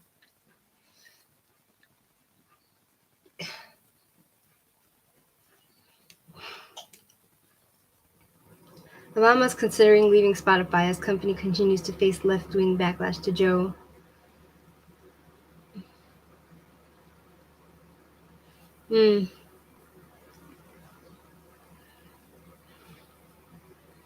Not black enough. Virginia Republican blasts Black caucus after he claims they rejected his something. Ted Cruz highlights 4 ways that Biden weakness and appeasement has enabled American enemies. Okay, so that was boring. Henry, you're wearing that pretty color again.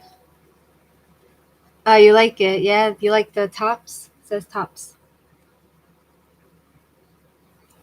Fine. Let's see. You know what? Let's see Yahoo News. They always have interesting news. Yahoo. Right? Fine. Pelosi issues stern warning to U.S. Olympic athletes. 30-year-old who goes to school with Zen. Kim Kardashian slams Kanye West over constant attacks. ABC slammed for suspending Whoopi Goldberg for suspending Whoopi Goldberg for her Holocaust remarks. Victoria Beckham has eaten the same meal every day for the something.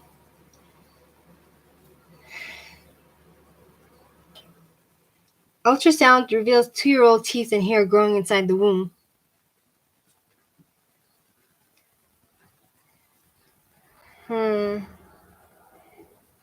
Culture appropriation at its finest. Internet slams bath, and let's see what happened here. Okay, so here we have an interesting story. It's called Cultural Appropriation at its Finest. Internet slams Bath and Body Works. Fine. Bath and Body Works unveiled a new collection of Black History Month, and social media users have some serious opinions. Wrapped in limited edition packages inspired by Kent cloth, the line of soaps, perfumes, lotions, and candles sparked debate online about whether the company was indulging in cultural appropriation or truly highlighting the achievement of Black Americans. Celebrate Black History Month in every way. Boring.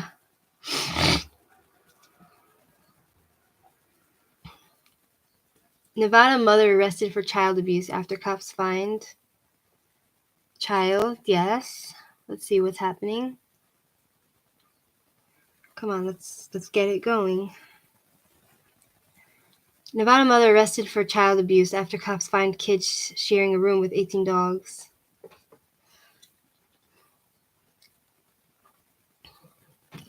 Nevada woman and her friend are under arrest after deputies say they found 2 children living in appalling conditions. On Monday morning, authorities with the Washoe County Sheriff's Office responded to reports for a well-field check at the Lemon Valley residence, according to the press release. Deputies found Lindsay Arnold, 29, and her friend Krista Garcia, 46, in deplorable living condition with nearly 3 dozen dogs. So they had like 40 dogs living with them.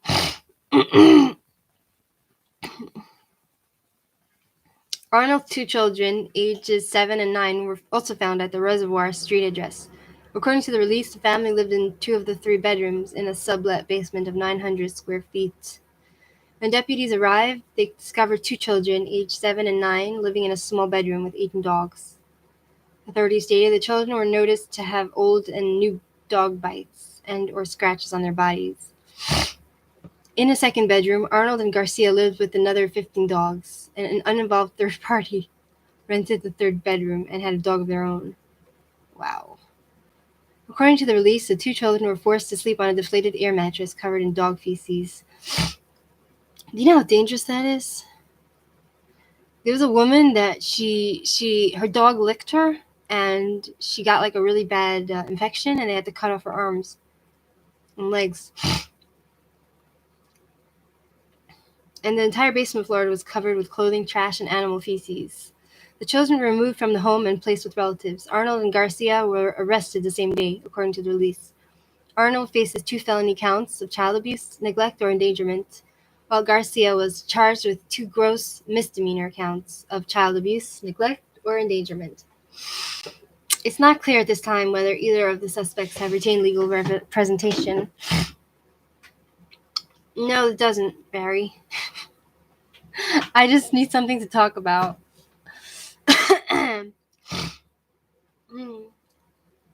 Washoe County Regional Animal Services rescued 34 dogs from the home and subsequently opened an animal hoarding case. So they have a serious case of animal hoarding. I watched another hoarding videos about a woman who was like, she had like rats. She would hoard rats. She had like 1 million rats in her house. And her daughter was older and she was really upset about it. And so they helped her get rid of all the rats and she kept like 3.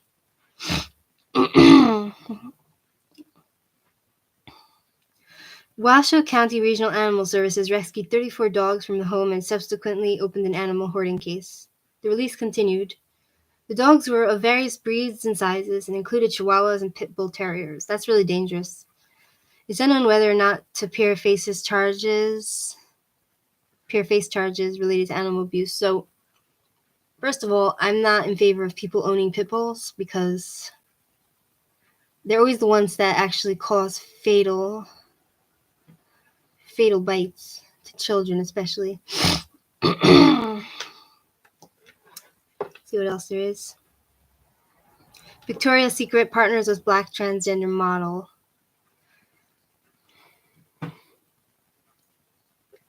Kim Kardashian just wore affordable clothes. Let's see what else there is. Let's see, somebody sent me a message. Let me go back to my inbox. Excuse me.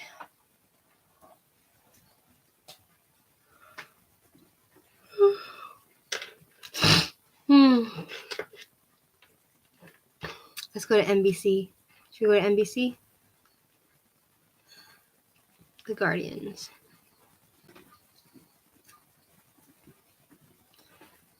Fine.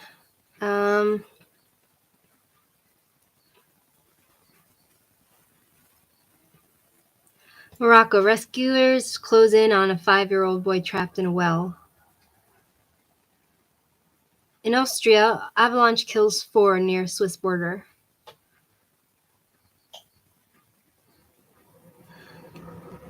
What story do you want to hear?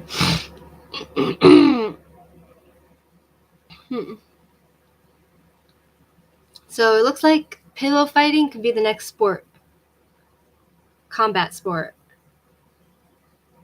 It looks like people are getting really bored with their lives, you know? In Too Deep, the epic doom journey of Europe's first narco submarine. Should we hear about that? Should we talk about a submarine that was okay. 28 months after it began, in a clandestine shipyard deep in the Brazilian Amazon, one of the more unlikely criminal voyages of all time came to an end on Tuesday with the 7 sentences handed down by a court in northwest Spain. Agustin Alvarez, a 31-year-old former Spanish amateur boxing champion, was jailed for 11 years for piloting a semi-submersive narco submarine carrying 3,000 and something kilogram of cocaine worth an estimated many millions across the Atlantic. His 2 crewmates, Ecuadorian cousins Luis Tomares Benitez Manzaba and Pedro Roberto Dalgata Manzaba, received the same sentence, while 4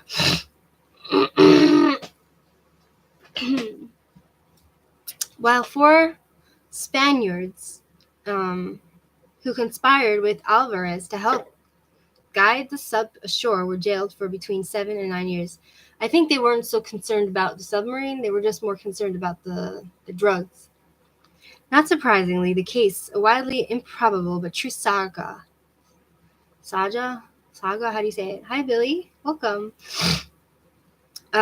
Involving the Colombian Gulf Clan cartel, a bespoke 25.5-meter long fiberglass boat, Kristen Che, a pair of telltale pants and several miraculous escapes during the 27-day, 3,500-mile odyssey from Brazil to Spain, has made headlines around the world since the vessel was scuttled in a Galician cove on 24 November 2019. I know, right, Barry? A little over 2 years later, the story of the first fully laden drug sub detected in European waters has given rise to a new subgenre of Galician narco chronicles. Last month, Javier Romero, a Voz de Galicia journalist who specializes in drug crime, published Operation Black Tide, a meticulously researched 313-page account of the epic yet doomed enterprise. At the end of February, a drama inspired by the case, also titled Operation Black Tide, will begin on Amazon Prime Video. The fictional series will be followed in March by a 4-part documentary on the same platform, called inevitably Operation Black Tide: The Suicidal Journey. So it's not really telling us what happened. Romero remembers rushing down to see the boat that Sunday morning after a police source tipped him off about its discovery. He arrived at the Rio de Aldan beach, where coincidentally both he and Alvarez had spent their childhood summers, to see the sunken outline of Che, its gray prow emerging half a meter above the water. One day, a narco sub appeared on our coast, the first in Europe, says the reporter. How is that not even going to grab your attention? It was just another level of drug trafficking. At that time, however, neither Romero nor the police knew much about the craft and its crew. The vessel arrived in Galicia and had been hastily improvised. Plan C put together as fuel ran out, and after 2 previous attempts to rendezvous with cartel boats off the coast of the Iberian Peninsula, had fallen through. In desperation and exhausted after a crossing that had lasted very nearly twice as long as planned, Alvarez turned to 3 childhood friends from his hometown of Vigo in the hope they would help bring him, his crew, and the cocaine to safety. But neither the rescue nor its subsequent rewards were ever to materialize. An international police operation involved in the UK crime agency and officers from Spanish, Portuguese, and U.S. agencies meant the authorities were waiting for Che's arrival in Galicia. The South American cousins, who could barely swim, were arrested shortly after the boat was scuttled, while Alvarez was arrested after hiding in a nearby abandoned house for 5 days. Romero, who spent 2 years researching the case and talked to the police and to some of those who knew the convicted man, eventually pieced together the fateful voyage. He learned that Alvarez had been the cartel's second choice of captain. At first, another Galician had traveled to Brazil to examine the $1 million craft, but turned down the job after deciding it was a suicide mission. So this guy was actually pretty smart. Alvarez and the Ecuadorians had fewer qualms, and after leaving their Amazon base, the 3 spent almost a month squeezed into a dark and stinking cabin behind 3 tons of cocaine and 20,000 liters of fuel. Food was energy bars, rice, biscuits, and sardines. The toilet is a plastic bag. That's disgusting. From then on, writes Romero, it was nothing but constant noise, suspicion, more darkness, stenches, possible betrayal, pain, leaks, damp, grease, fear, cold sweats, and communication that either failed to arrive or were perhaps intercepted. Even today, Romero can't fathom how the trio endured those 27 Stygian days and survived 3 storms, a near miss with a huge ship, and the tensions of the police boats and helicopters. The book doesn't stint on details about Alvarez's boxing career, about semi-submersive specifications, and about how investigators concluded the secret shipyard was somewhere near the Brazilian city of Macapá.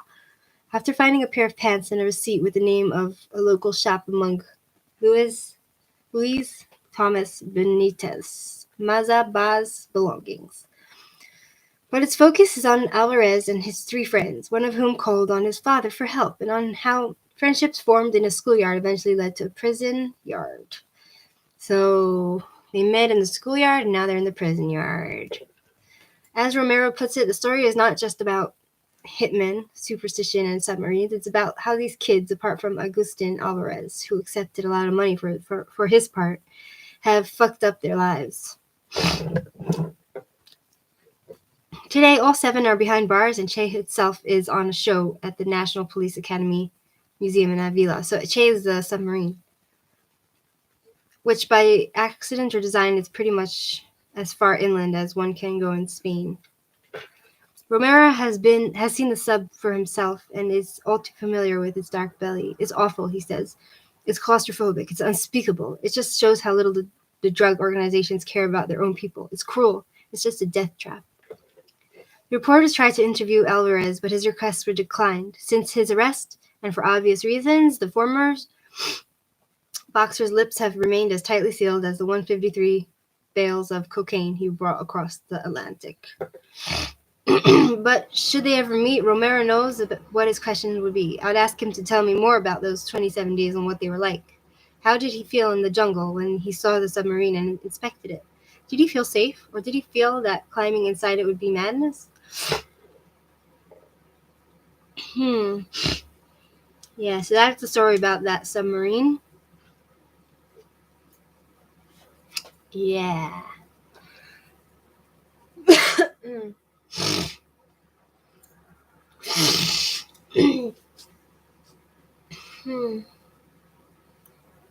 Yeah. I love talking, you know.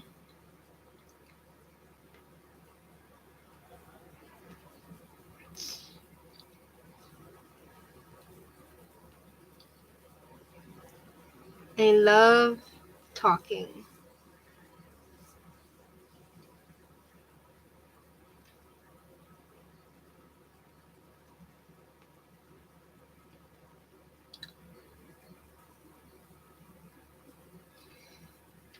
We want the truth. Families of ethnic Pamiris killed in Tajikistan call for justice as tension rise.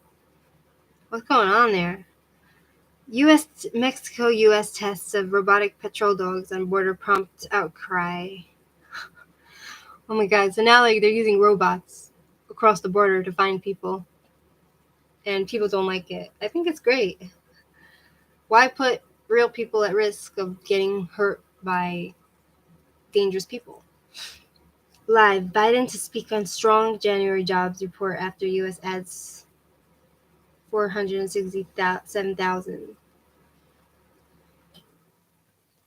Charlotte Bronte, new exhibition of clothing reveals author's sensual side. Oh, thanks, Barry. What's that about? Should we look at that? So this lady was a sexual deviant. Not a deviant, but she was very horny.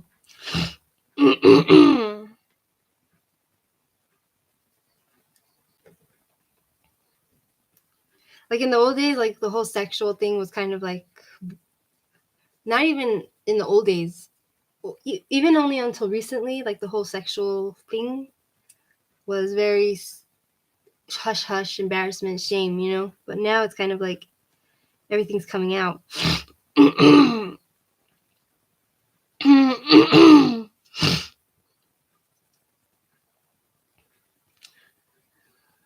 Top cat, when the puma is a leading influence in the animal kingdom.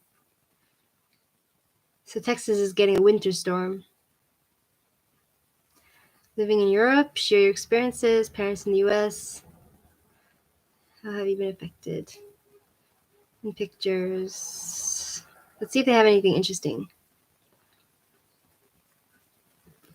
Fine. Let's go to the Daily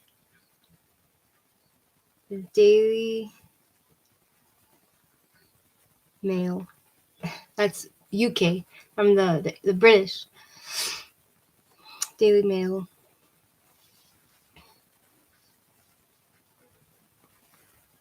Farmer who used forklift tractor to move a car parked on his land is cleared of dangerous driving and criminal damage after telling jury An Englishman's home is his castle. My castle starts at the front gate. Okay, that's nice.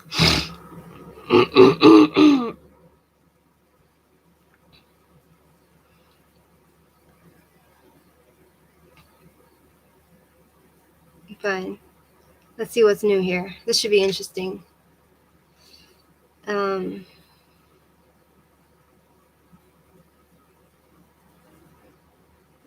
my god. Okay. Former soldier 47 dubbed the naked carpenter who was stopped by police for wearing see-through trousers, revealing his buttocks and genitals as he walked in the pub, loses appeal against conviction for exposure? What the hell's wrong with people? Disgraced peer and ex-Labour politician Lord Ahmed is jailed for 5 years for historic child sex offences.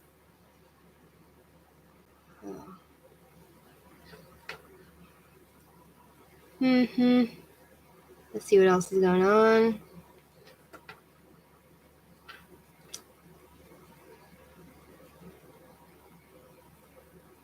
What the heck?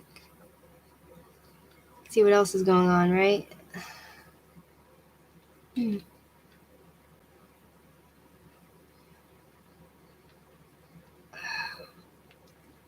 See what else is going on.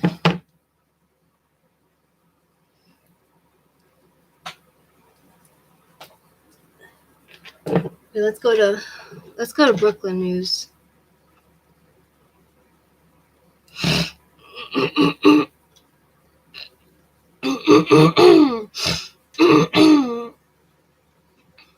New York and New Jersey news coverage.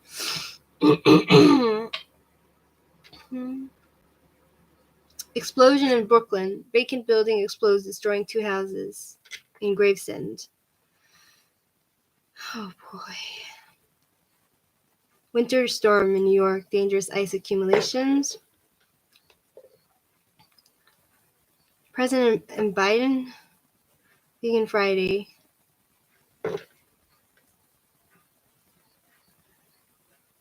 Oh boy. Let's go, Brandon. Oh my god. Okay. Fine. Looks like I don't know what else to talk about. I don't know what else to talk about. I have a lot to talk about, but I don't know if I want to get into it. You know what I mean? I don't know. I have the strength.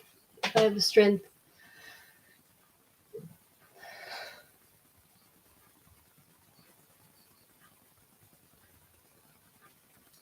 Yeah. What else should I talk about? Let's go to the Jewish news.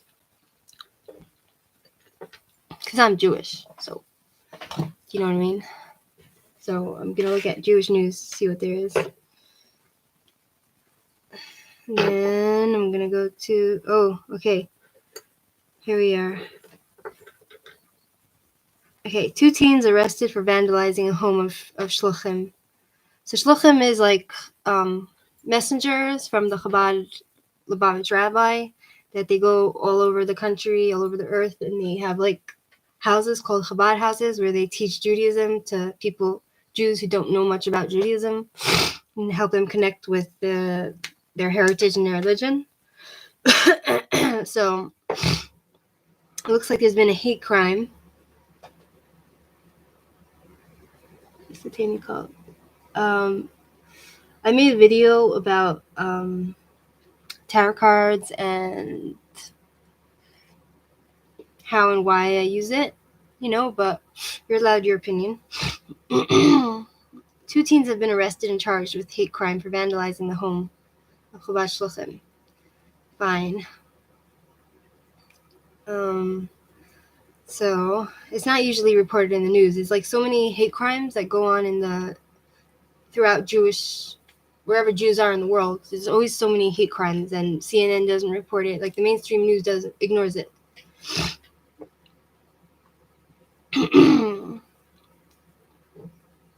Let's go to a different one, which is more dramatic.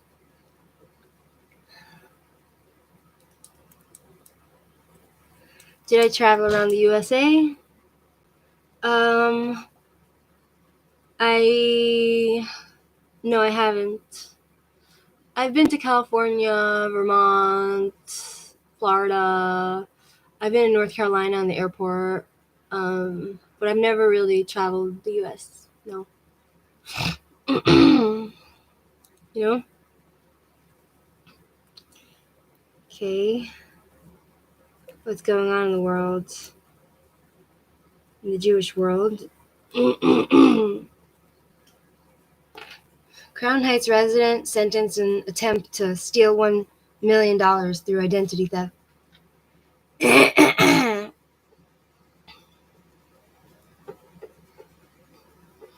Most New York City public schools see fewer enrolled students.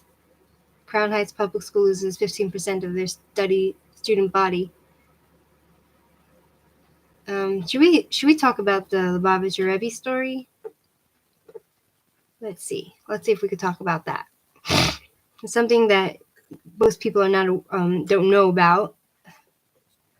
Weekly story. What is Rebbe? Okay, so in Judaism, there's like this concept of the leader of the Jewish people, and the concept of a Jewish person having a mentor and looking up to a rabbi for advice, and like a Jewish leader, like someone who is more is a scholar and has like is either a rav, which means like a lawyer in Jewish terms. It's called a rav, and also somebody who is who practices the law, the Jewish law, and can tell a Jew how to apply the Jewish law to their lives, and also the Jewish way, teaching the Jewish way of life. So here's a story about what is a rabbi. So I'm not sure if you guys will understand this, because like a Jewish person is supposed to have like someone that's in that position that they follow. They can choose their rav, like the person who's like the lawyer. They can choose their rav, or they can choose their rabbi who they want to follow to listen to like lectures and stuff, and they can choose their place to pray, you know.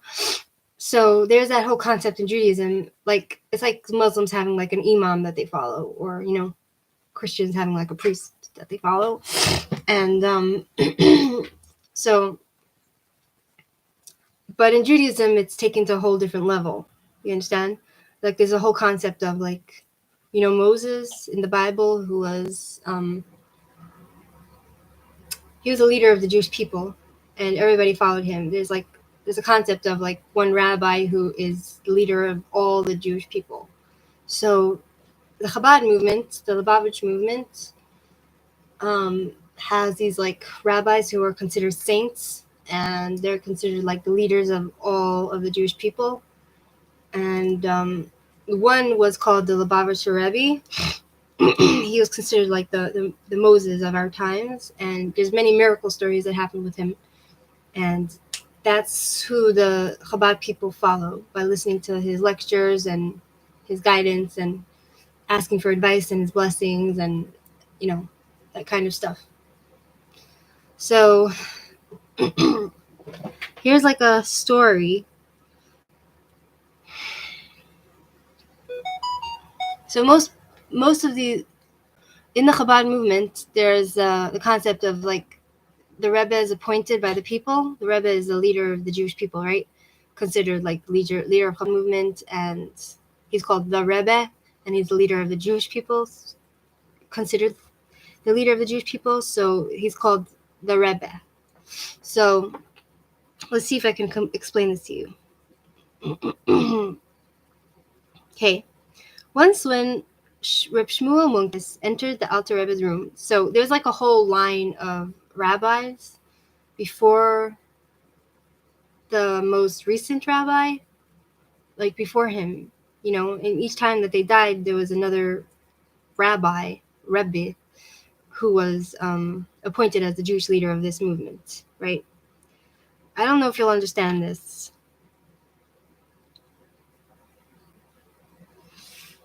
There's a lot of words that you guys can't understand because you don't know. I'd have to explain every single word to you. So, let me find a story for you about the Lubavitcher Rebbe. Story time. Story of Lubavitch Rebbe. Okay. Here we go. I'll just share one story about what went on.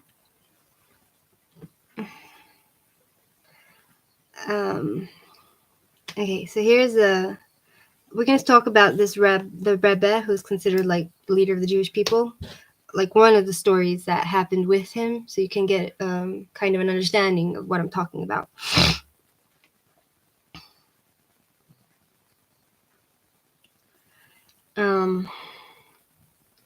Let's find the one that you can relate to.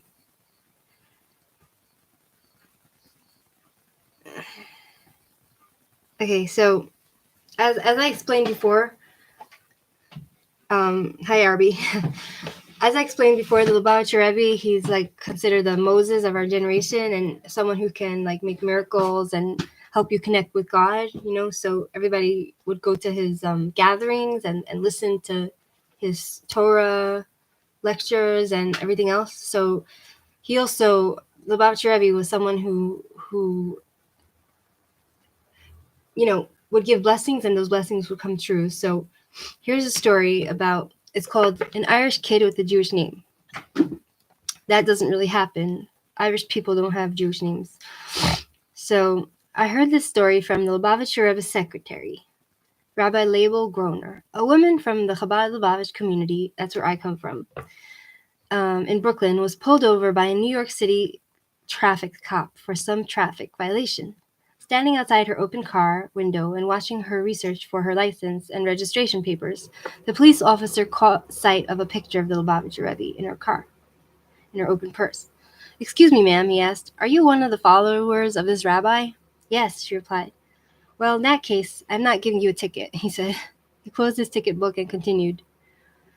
He said, "Do you want to know why?" Because this rabbi," he said, he pointed to the picture she was now holding in her hand, "did a very big miracle for me." "Well," said the grateful woman, "since you aren't giving me a ticket, I have time to hear the story." The policeman smiled and said, "It's my favorite story, but I haven't told it to many Jewish people. In fact, I think that you are the first." "Hi, Vivek. Welcome." The cars were whizzing by behind him, and he had to raise his voice slightly. "The story goes like this. I used to be in the police escort that once a week escorted the rabbi to the Montefiore Cemetery, where the Rebbe's father-in-law and predecessor, Rabbi Yosef Yitzchak Schneerson, is interred, where he's buried. I got to know some of the young men who accompanied the Rebbe, and I learned a lot of things. They are very friendly people, which you probably already know, and we talked a lot while the rabbi was inside praying. So this police officer who's like accompanying this rabbi, like the Lubavitcher Rebbe, who considered like the Moses of the generation, he's accompanying him to pray at his father-in-law's grave in the cemetery. So he's saying how friendly that the Chabad people are, and and he's being really like talkative with all the Chabad people. Well, one day I saw that all the fellows there were really talking excitedly to each other, so I asked them what happened. So they told me that the rabbi does a lot of miracles for people, but today he did a miracle that was really something. I didn't even ask what was the miracle that they were talking about. I just asked them if the rabbi helps non-Jews also. Yes, I saw your Vivek, I saw your picture, but I wasn't sure who you are in the picture. So I kind of pushed it off because I didn't know which man was you. Sure, they said.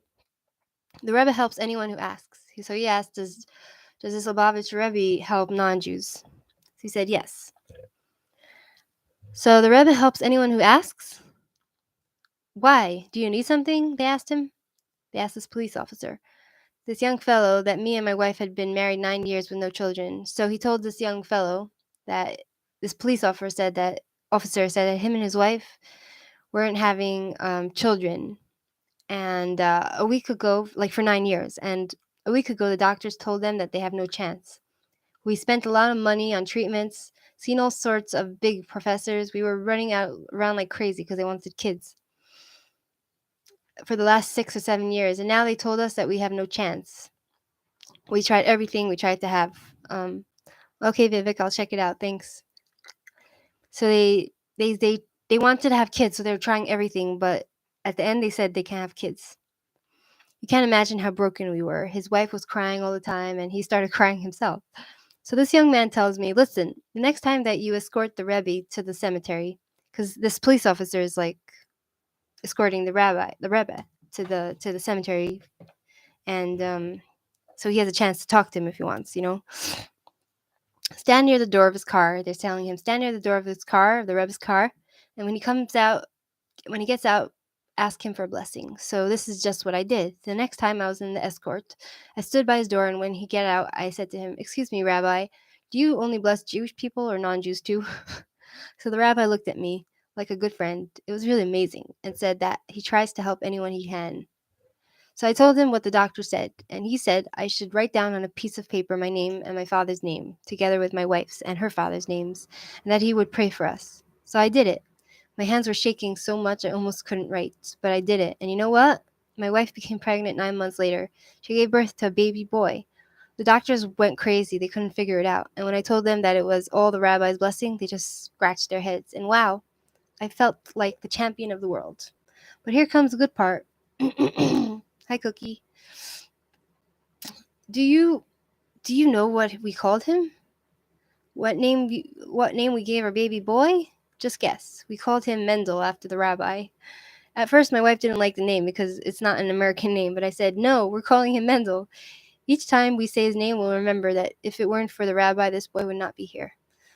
But when our parents heard the name, they really objected. They said, "With a name like that, all the kids will think he's a Jew or something, and they will call him names and be cruel to him. Why make the kids suffer for no reason?" "That's just what I want," I said to them. "When he comes home and says that the other kids called him names and beat him up because he has a Jewish name, I'll tell him that I want him to learn from those other kids how not to behave.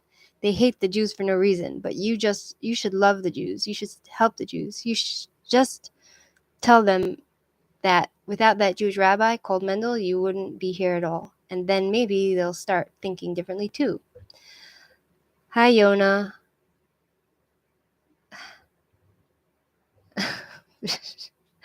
That's very friendly of you, Yona. You're very I guess you're very forthright in your hostility to me. Not sure why, but yes, I'm Ashkenazi. So that's the story of the Lubavitcher Rebbe and the miracles that he helped all different kinds of people. And here's a picture of him. I'll show you a picture. The Lubavitcher Rebbe.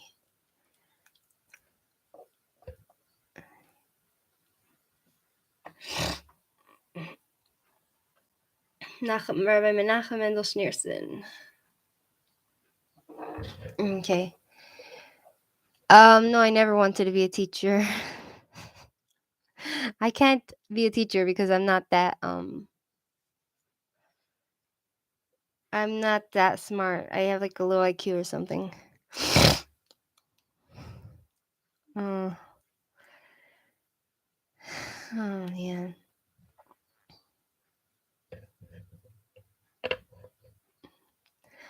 Anyway, fine.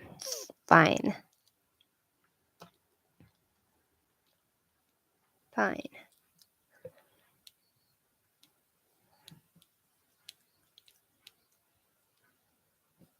Fine. Okay. Now what? Now what? It's funny, like I've been on here for like 3 hours, but I'm kind of like I don't want to go off. Oh, really, Barry? I don't think so. I don't think I'm a good storyteller. Like I look at these other like channels which they have like they do like crime stories and they know how to give it over, and they know all the details and everything, and they remember everything. And I'm not like that. I'm very like, I can't remember much, you know what I mean? And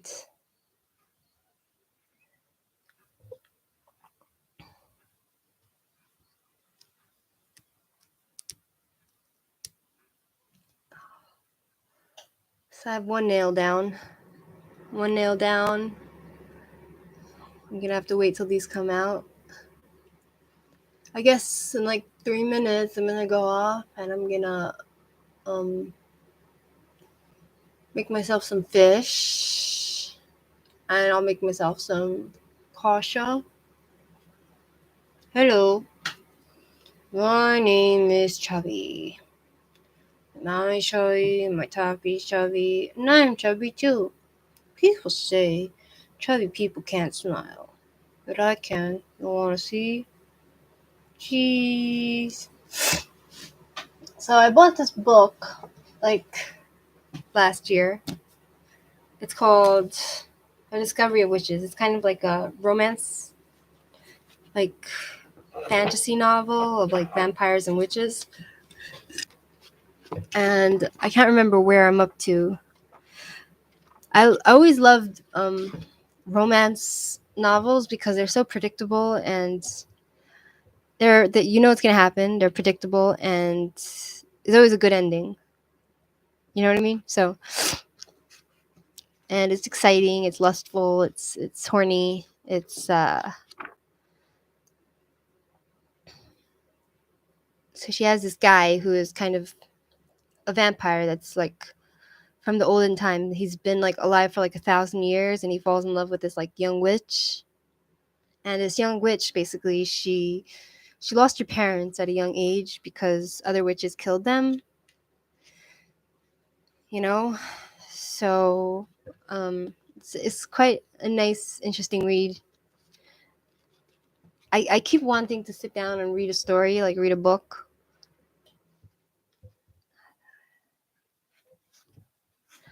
You said up there, oh, Cookie Crisp, shame. Oh, you're talking to someone else. I'm sorry. Sorry, Yona. Because it says, I thought you were talking to me. You said, Cookie Crisp, shame on you. I didn't know you were talking to him. I thought you were talking to me. I'm like, shame on me? Why are you being hostile to me? What did I do? But it's an easy read. It's not like a lot of books I can't understand because they're kind of, they go in and out with all these details, and I can't follow the storyline, and I get lost, and I don't know what's like, you hear me? I don't know what's happening, you know? I get lost. Like, I wouldn't say I have the highest IQ, you know what I mean?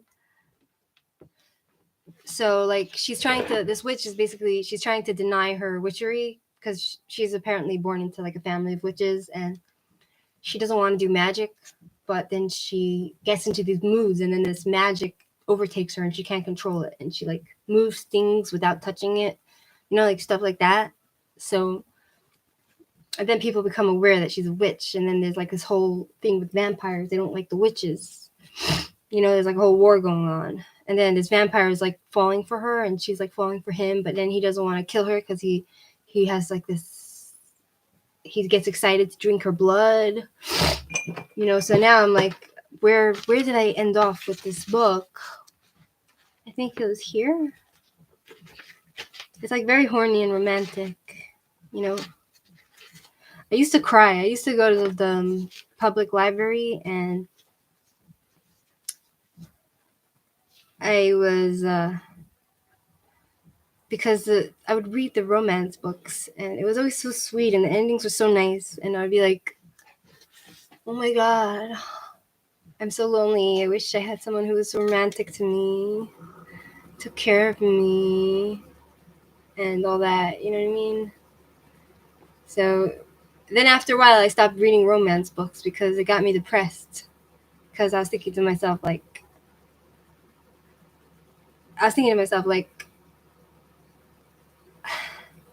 this can never happen in real life, you know what I mean? I do. I like to learn. I like to learn like new things, but I can't understand anything complicated. Like, how do you say, geometry? Is that math? Like, I don't understand how that works. I don't understand numbers. I don't understand. Like, I'm very simple.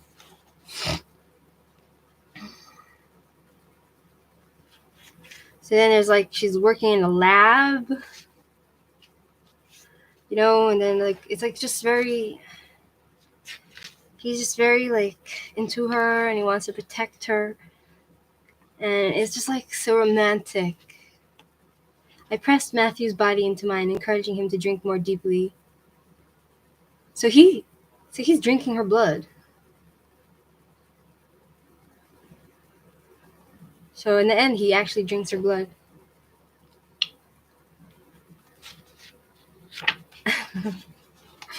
Right? So she actually lets him, because he's in love with her and she's in love with him, she lets him drink her blood, and that's supposed to give them like a much more strong connection, that they could like read each other's minds. You know what I mean?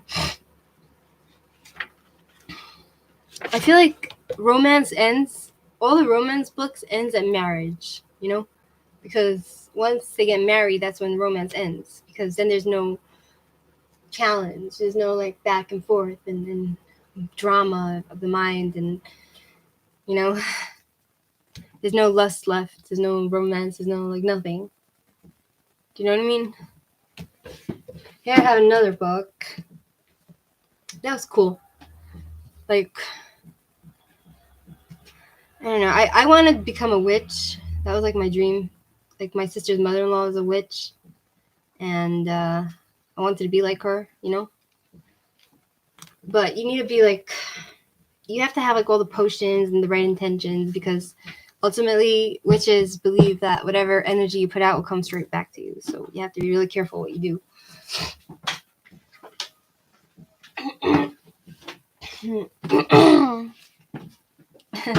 Am I romantic? I used to be romantic. Now I'm just like really unromantic. And my boyfriend can attest to that. My boyfriend can say that he could tell you I'm not romantic. War and Remembrance, Volume 1. So there's a few volumes. Did you ever hear of this? I used to be more like, oh my god, when I meet a guy, like when I was younger, I would be like, if I, you know, one day I'll get married and I'll meet a guy and I'll like, you know, worship the ground he walks on, I'll kiss his feet, you know. Now I'm just like, kiss my ass. I realize it's just romance is for the books, it's not for real life. You know what I mean?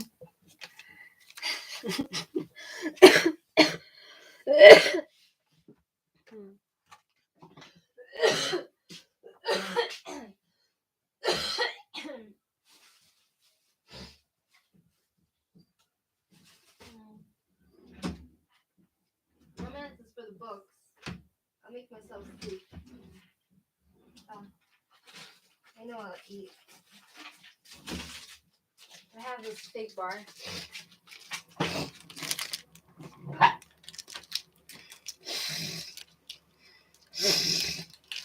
Sniff, sniff.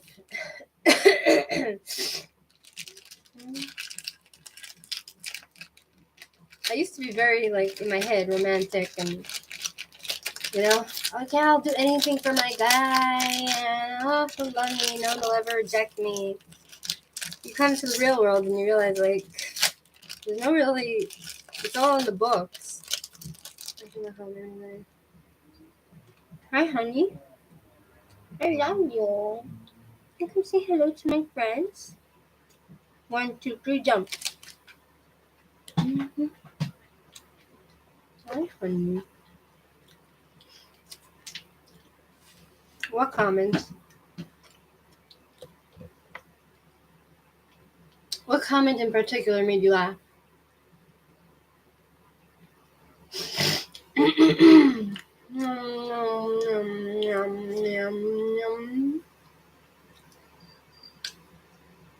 I don't know. I used to think like, oh my god, it would be so romantic. True love, ultimate destiny. You know?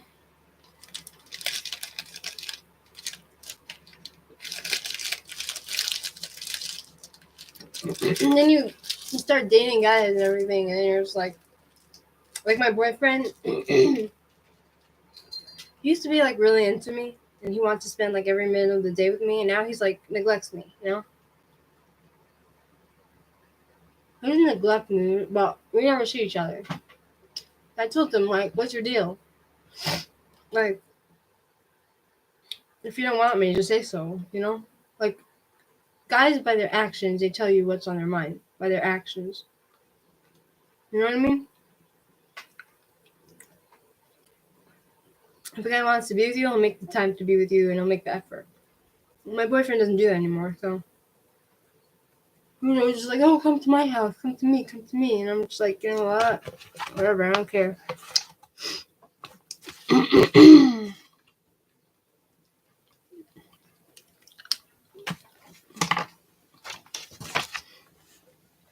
So what's this book about? A lot of these books, I get so bored, like they just like drag everything out, you know.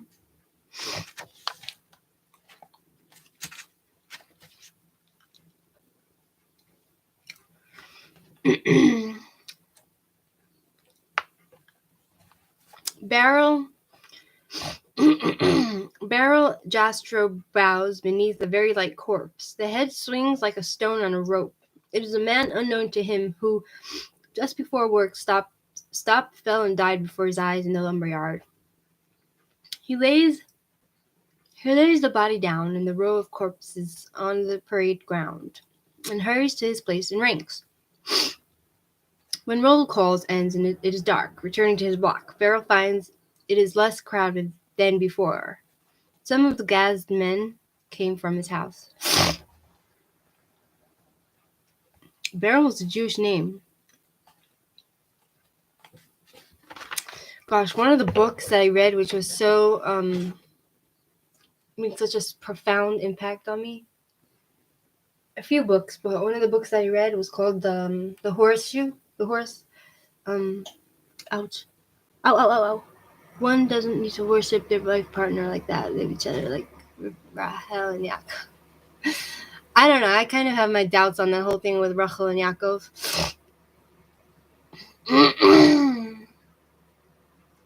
Like, what was it called? The Horseshoe? It was like a Russian drama talking about like pre World War One. The Horseshoe. It was kind of like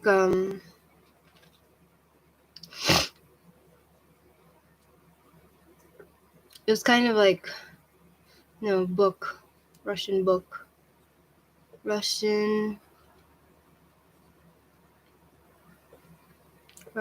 book. It was kind of like it was about a romance, like two sisters that like one guy, and it was just like really heartbreaking. It talks about like when communists first came, how it was taken over and everything. It was like an historical drama, a romantic historical drama. the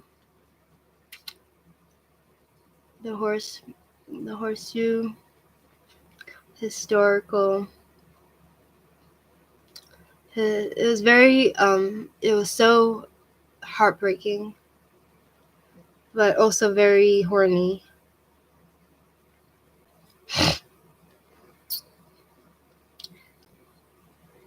What was it called?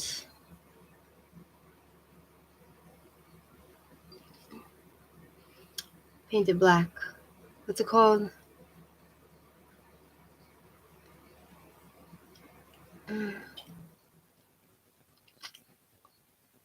Yeah, it was like very sad.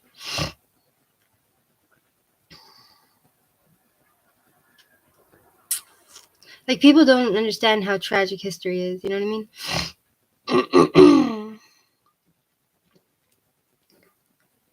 The horse shit.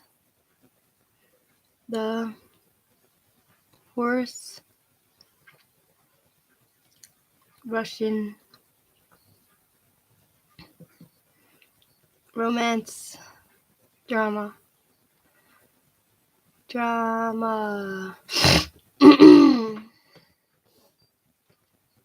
Romancer of the Horse Thief. That's not what I'm looking for.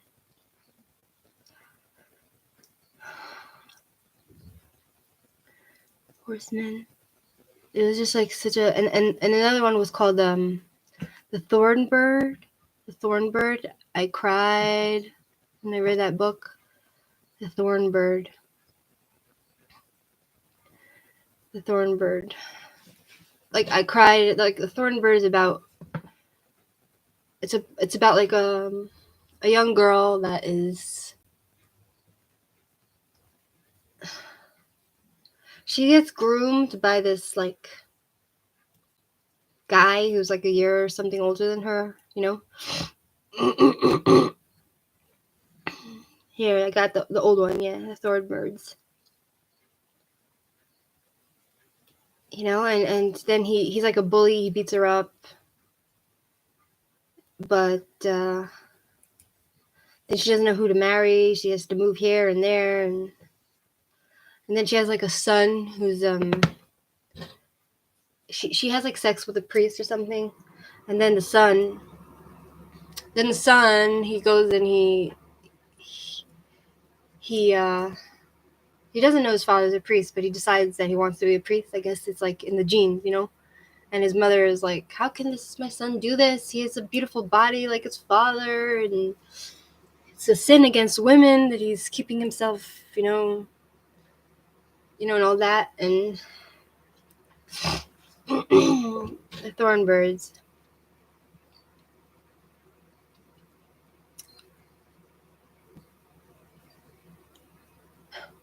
Exactly, Barry. Yeah, so that was like a very dramatic book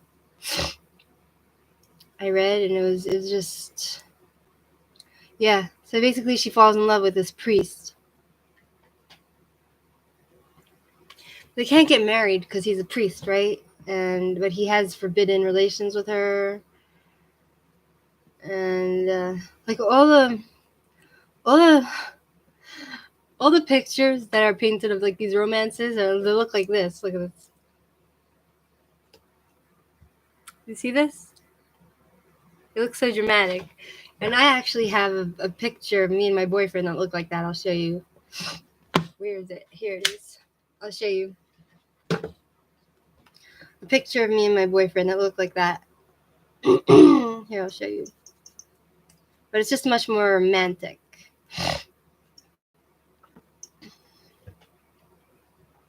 Where is it? Screenshots. Here, I'll show you.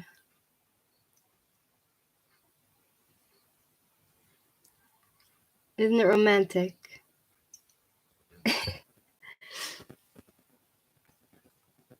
Now we look like we're in the drama of the, you know, in the books of the romance, you know.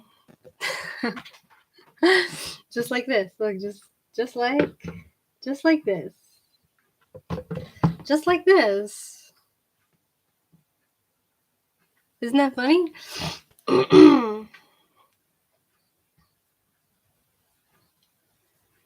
Yeah. So they even made a movie of it, but I don't think the movie can. I feel like the movies always destroy the image you have of the book. You know what I mean?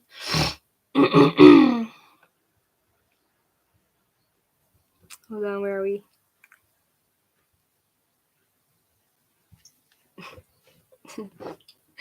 Okay, let's see what else to talk about, right? See, like this book, I don't know, like most books, they can't catch my attention. Like I dread sitting down and focusing on it, but that, like a few books I read in my lifetime, which were like captivated me, and I wanted to spend the time reading it. You know what I mean? Hold on.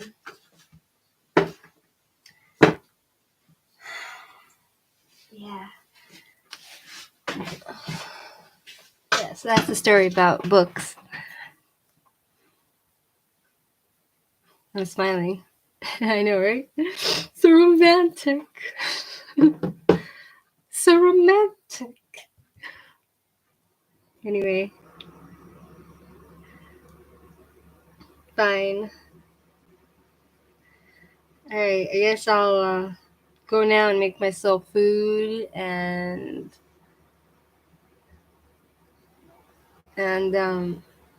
keep dreaming about romance, you know? Like,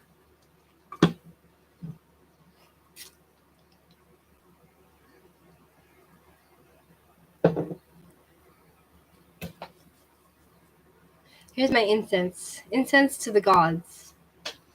And I have here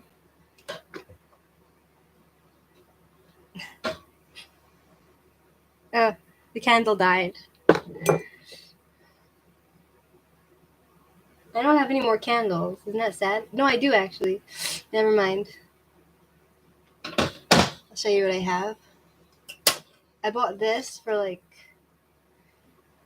$5, $10, I don't know. It has like a cover, which is really cool. Look, I want to show you something magic. Watch this. Watch this.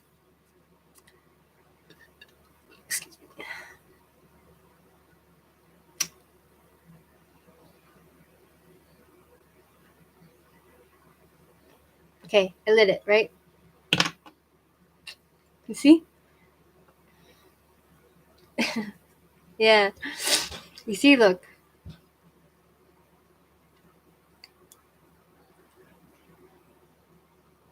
And now, watch this. I'm going to put the cover on and it's going to go out. Saw that? How cool is that? Not let the devil of the past defeat you, because you have to be ready for him in the present, so you can defeat him in the future. I'm not a fan of the devil, and I feel like conspiracy. I feel like whatever you focus on is what kind of energy you're gonna draw to yourself. So if you're gonna be focusing always on the devil, if you're gonna always be focusing on the devil and that kind of thing and worried about the devil, you're bringing him into your life. You know what I mean? You're bringing his energy. You're giving him attention. Like, I don't want to focus on that whole devil thing. I don't want to even think that it has any power in this world or in my life or in anyone's life. You know what I mean? Because I feel like whatever you give attention to is gonna be, that's the energy you attract to yourself. And also like, it's just the way the world works. You know what I mean? Like, also, like, like all these people that are focused, they have like a very narrow mind, and they, right? Thanks, Barry. They have like a very narrow mind, and they kind of they focus in on like something. Like, they say, oh, all they can think about is that person. They focus on another person, and they say, look what they're doing. They're so bad. Or, oh yeah, this person is not being modest, and they're focusing on all they focus on is modesty. Like, oh, this person is not modest. He's acting like a whore. Oh, look at that person, and like all they talk about is that. That means that they have a problem in themselves in that particular aspect of modesty. You understand? So, like, whatever you focus on, like, is just the energy that you have and what you're attracting to yourself. So I don't care for the devil. I don't care for demons or the devil or any of that stuff. Like, I feel like I'm above that. Exactly, Yona. You understand? So, yeah. You know what I mean?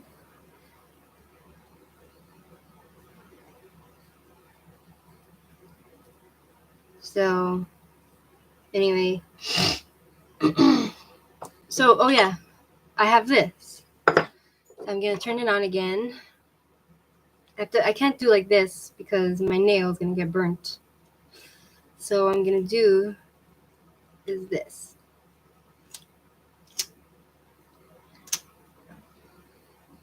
Oh, look at my cats. They're so cute. They're both lying together and snuggling.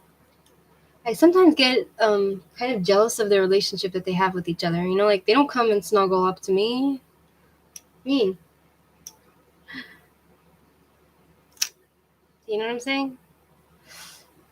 Okay, so now I have this lit. We're still going, you're a trooper. Exactly. So, look here. You see this? This is incense. Incense to the gods. I only believe in one God, the Almighty. But, you know, in the Greek mythology, they were all about the gods, you know? They worshipped themselves. They thought they were God. Which I can't understand because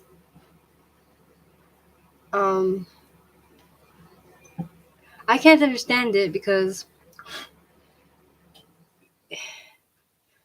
like, for example, like, who was it?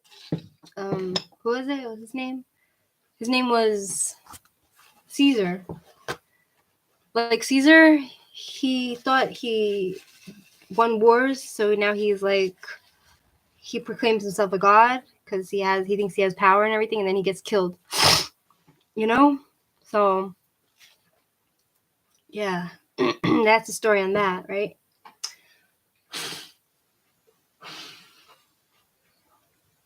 Fine.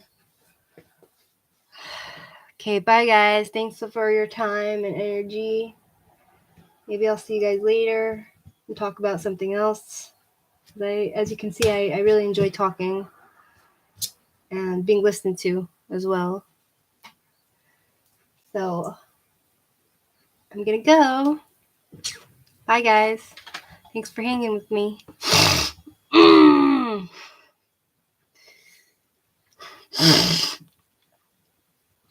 Thanks, Birdie.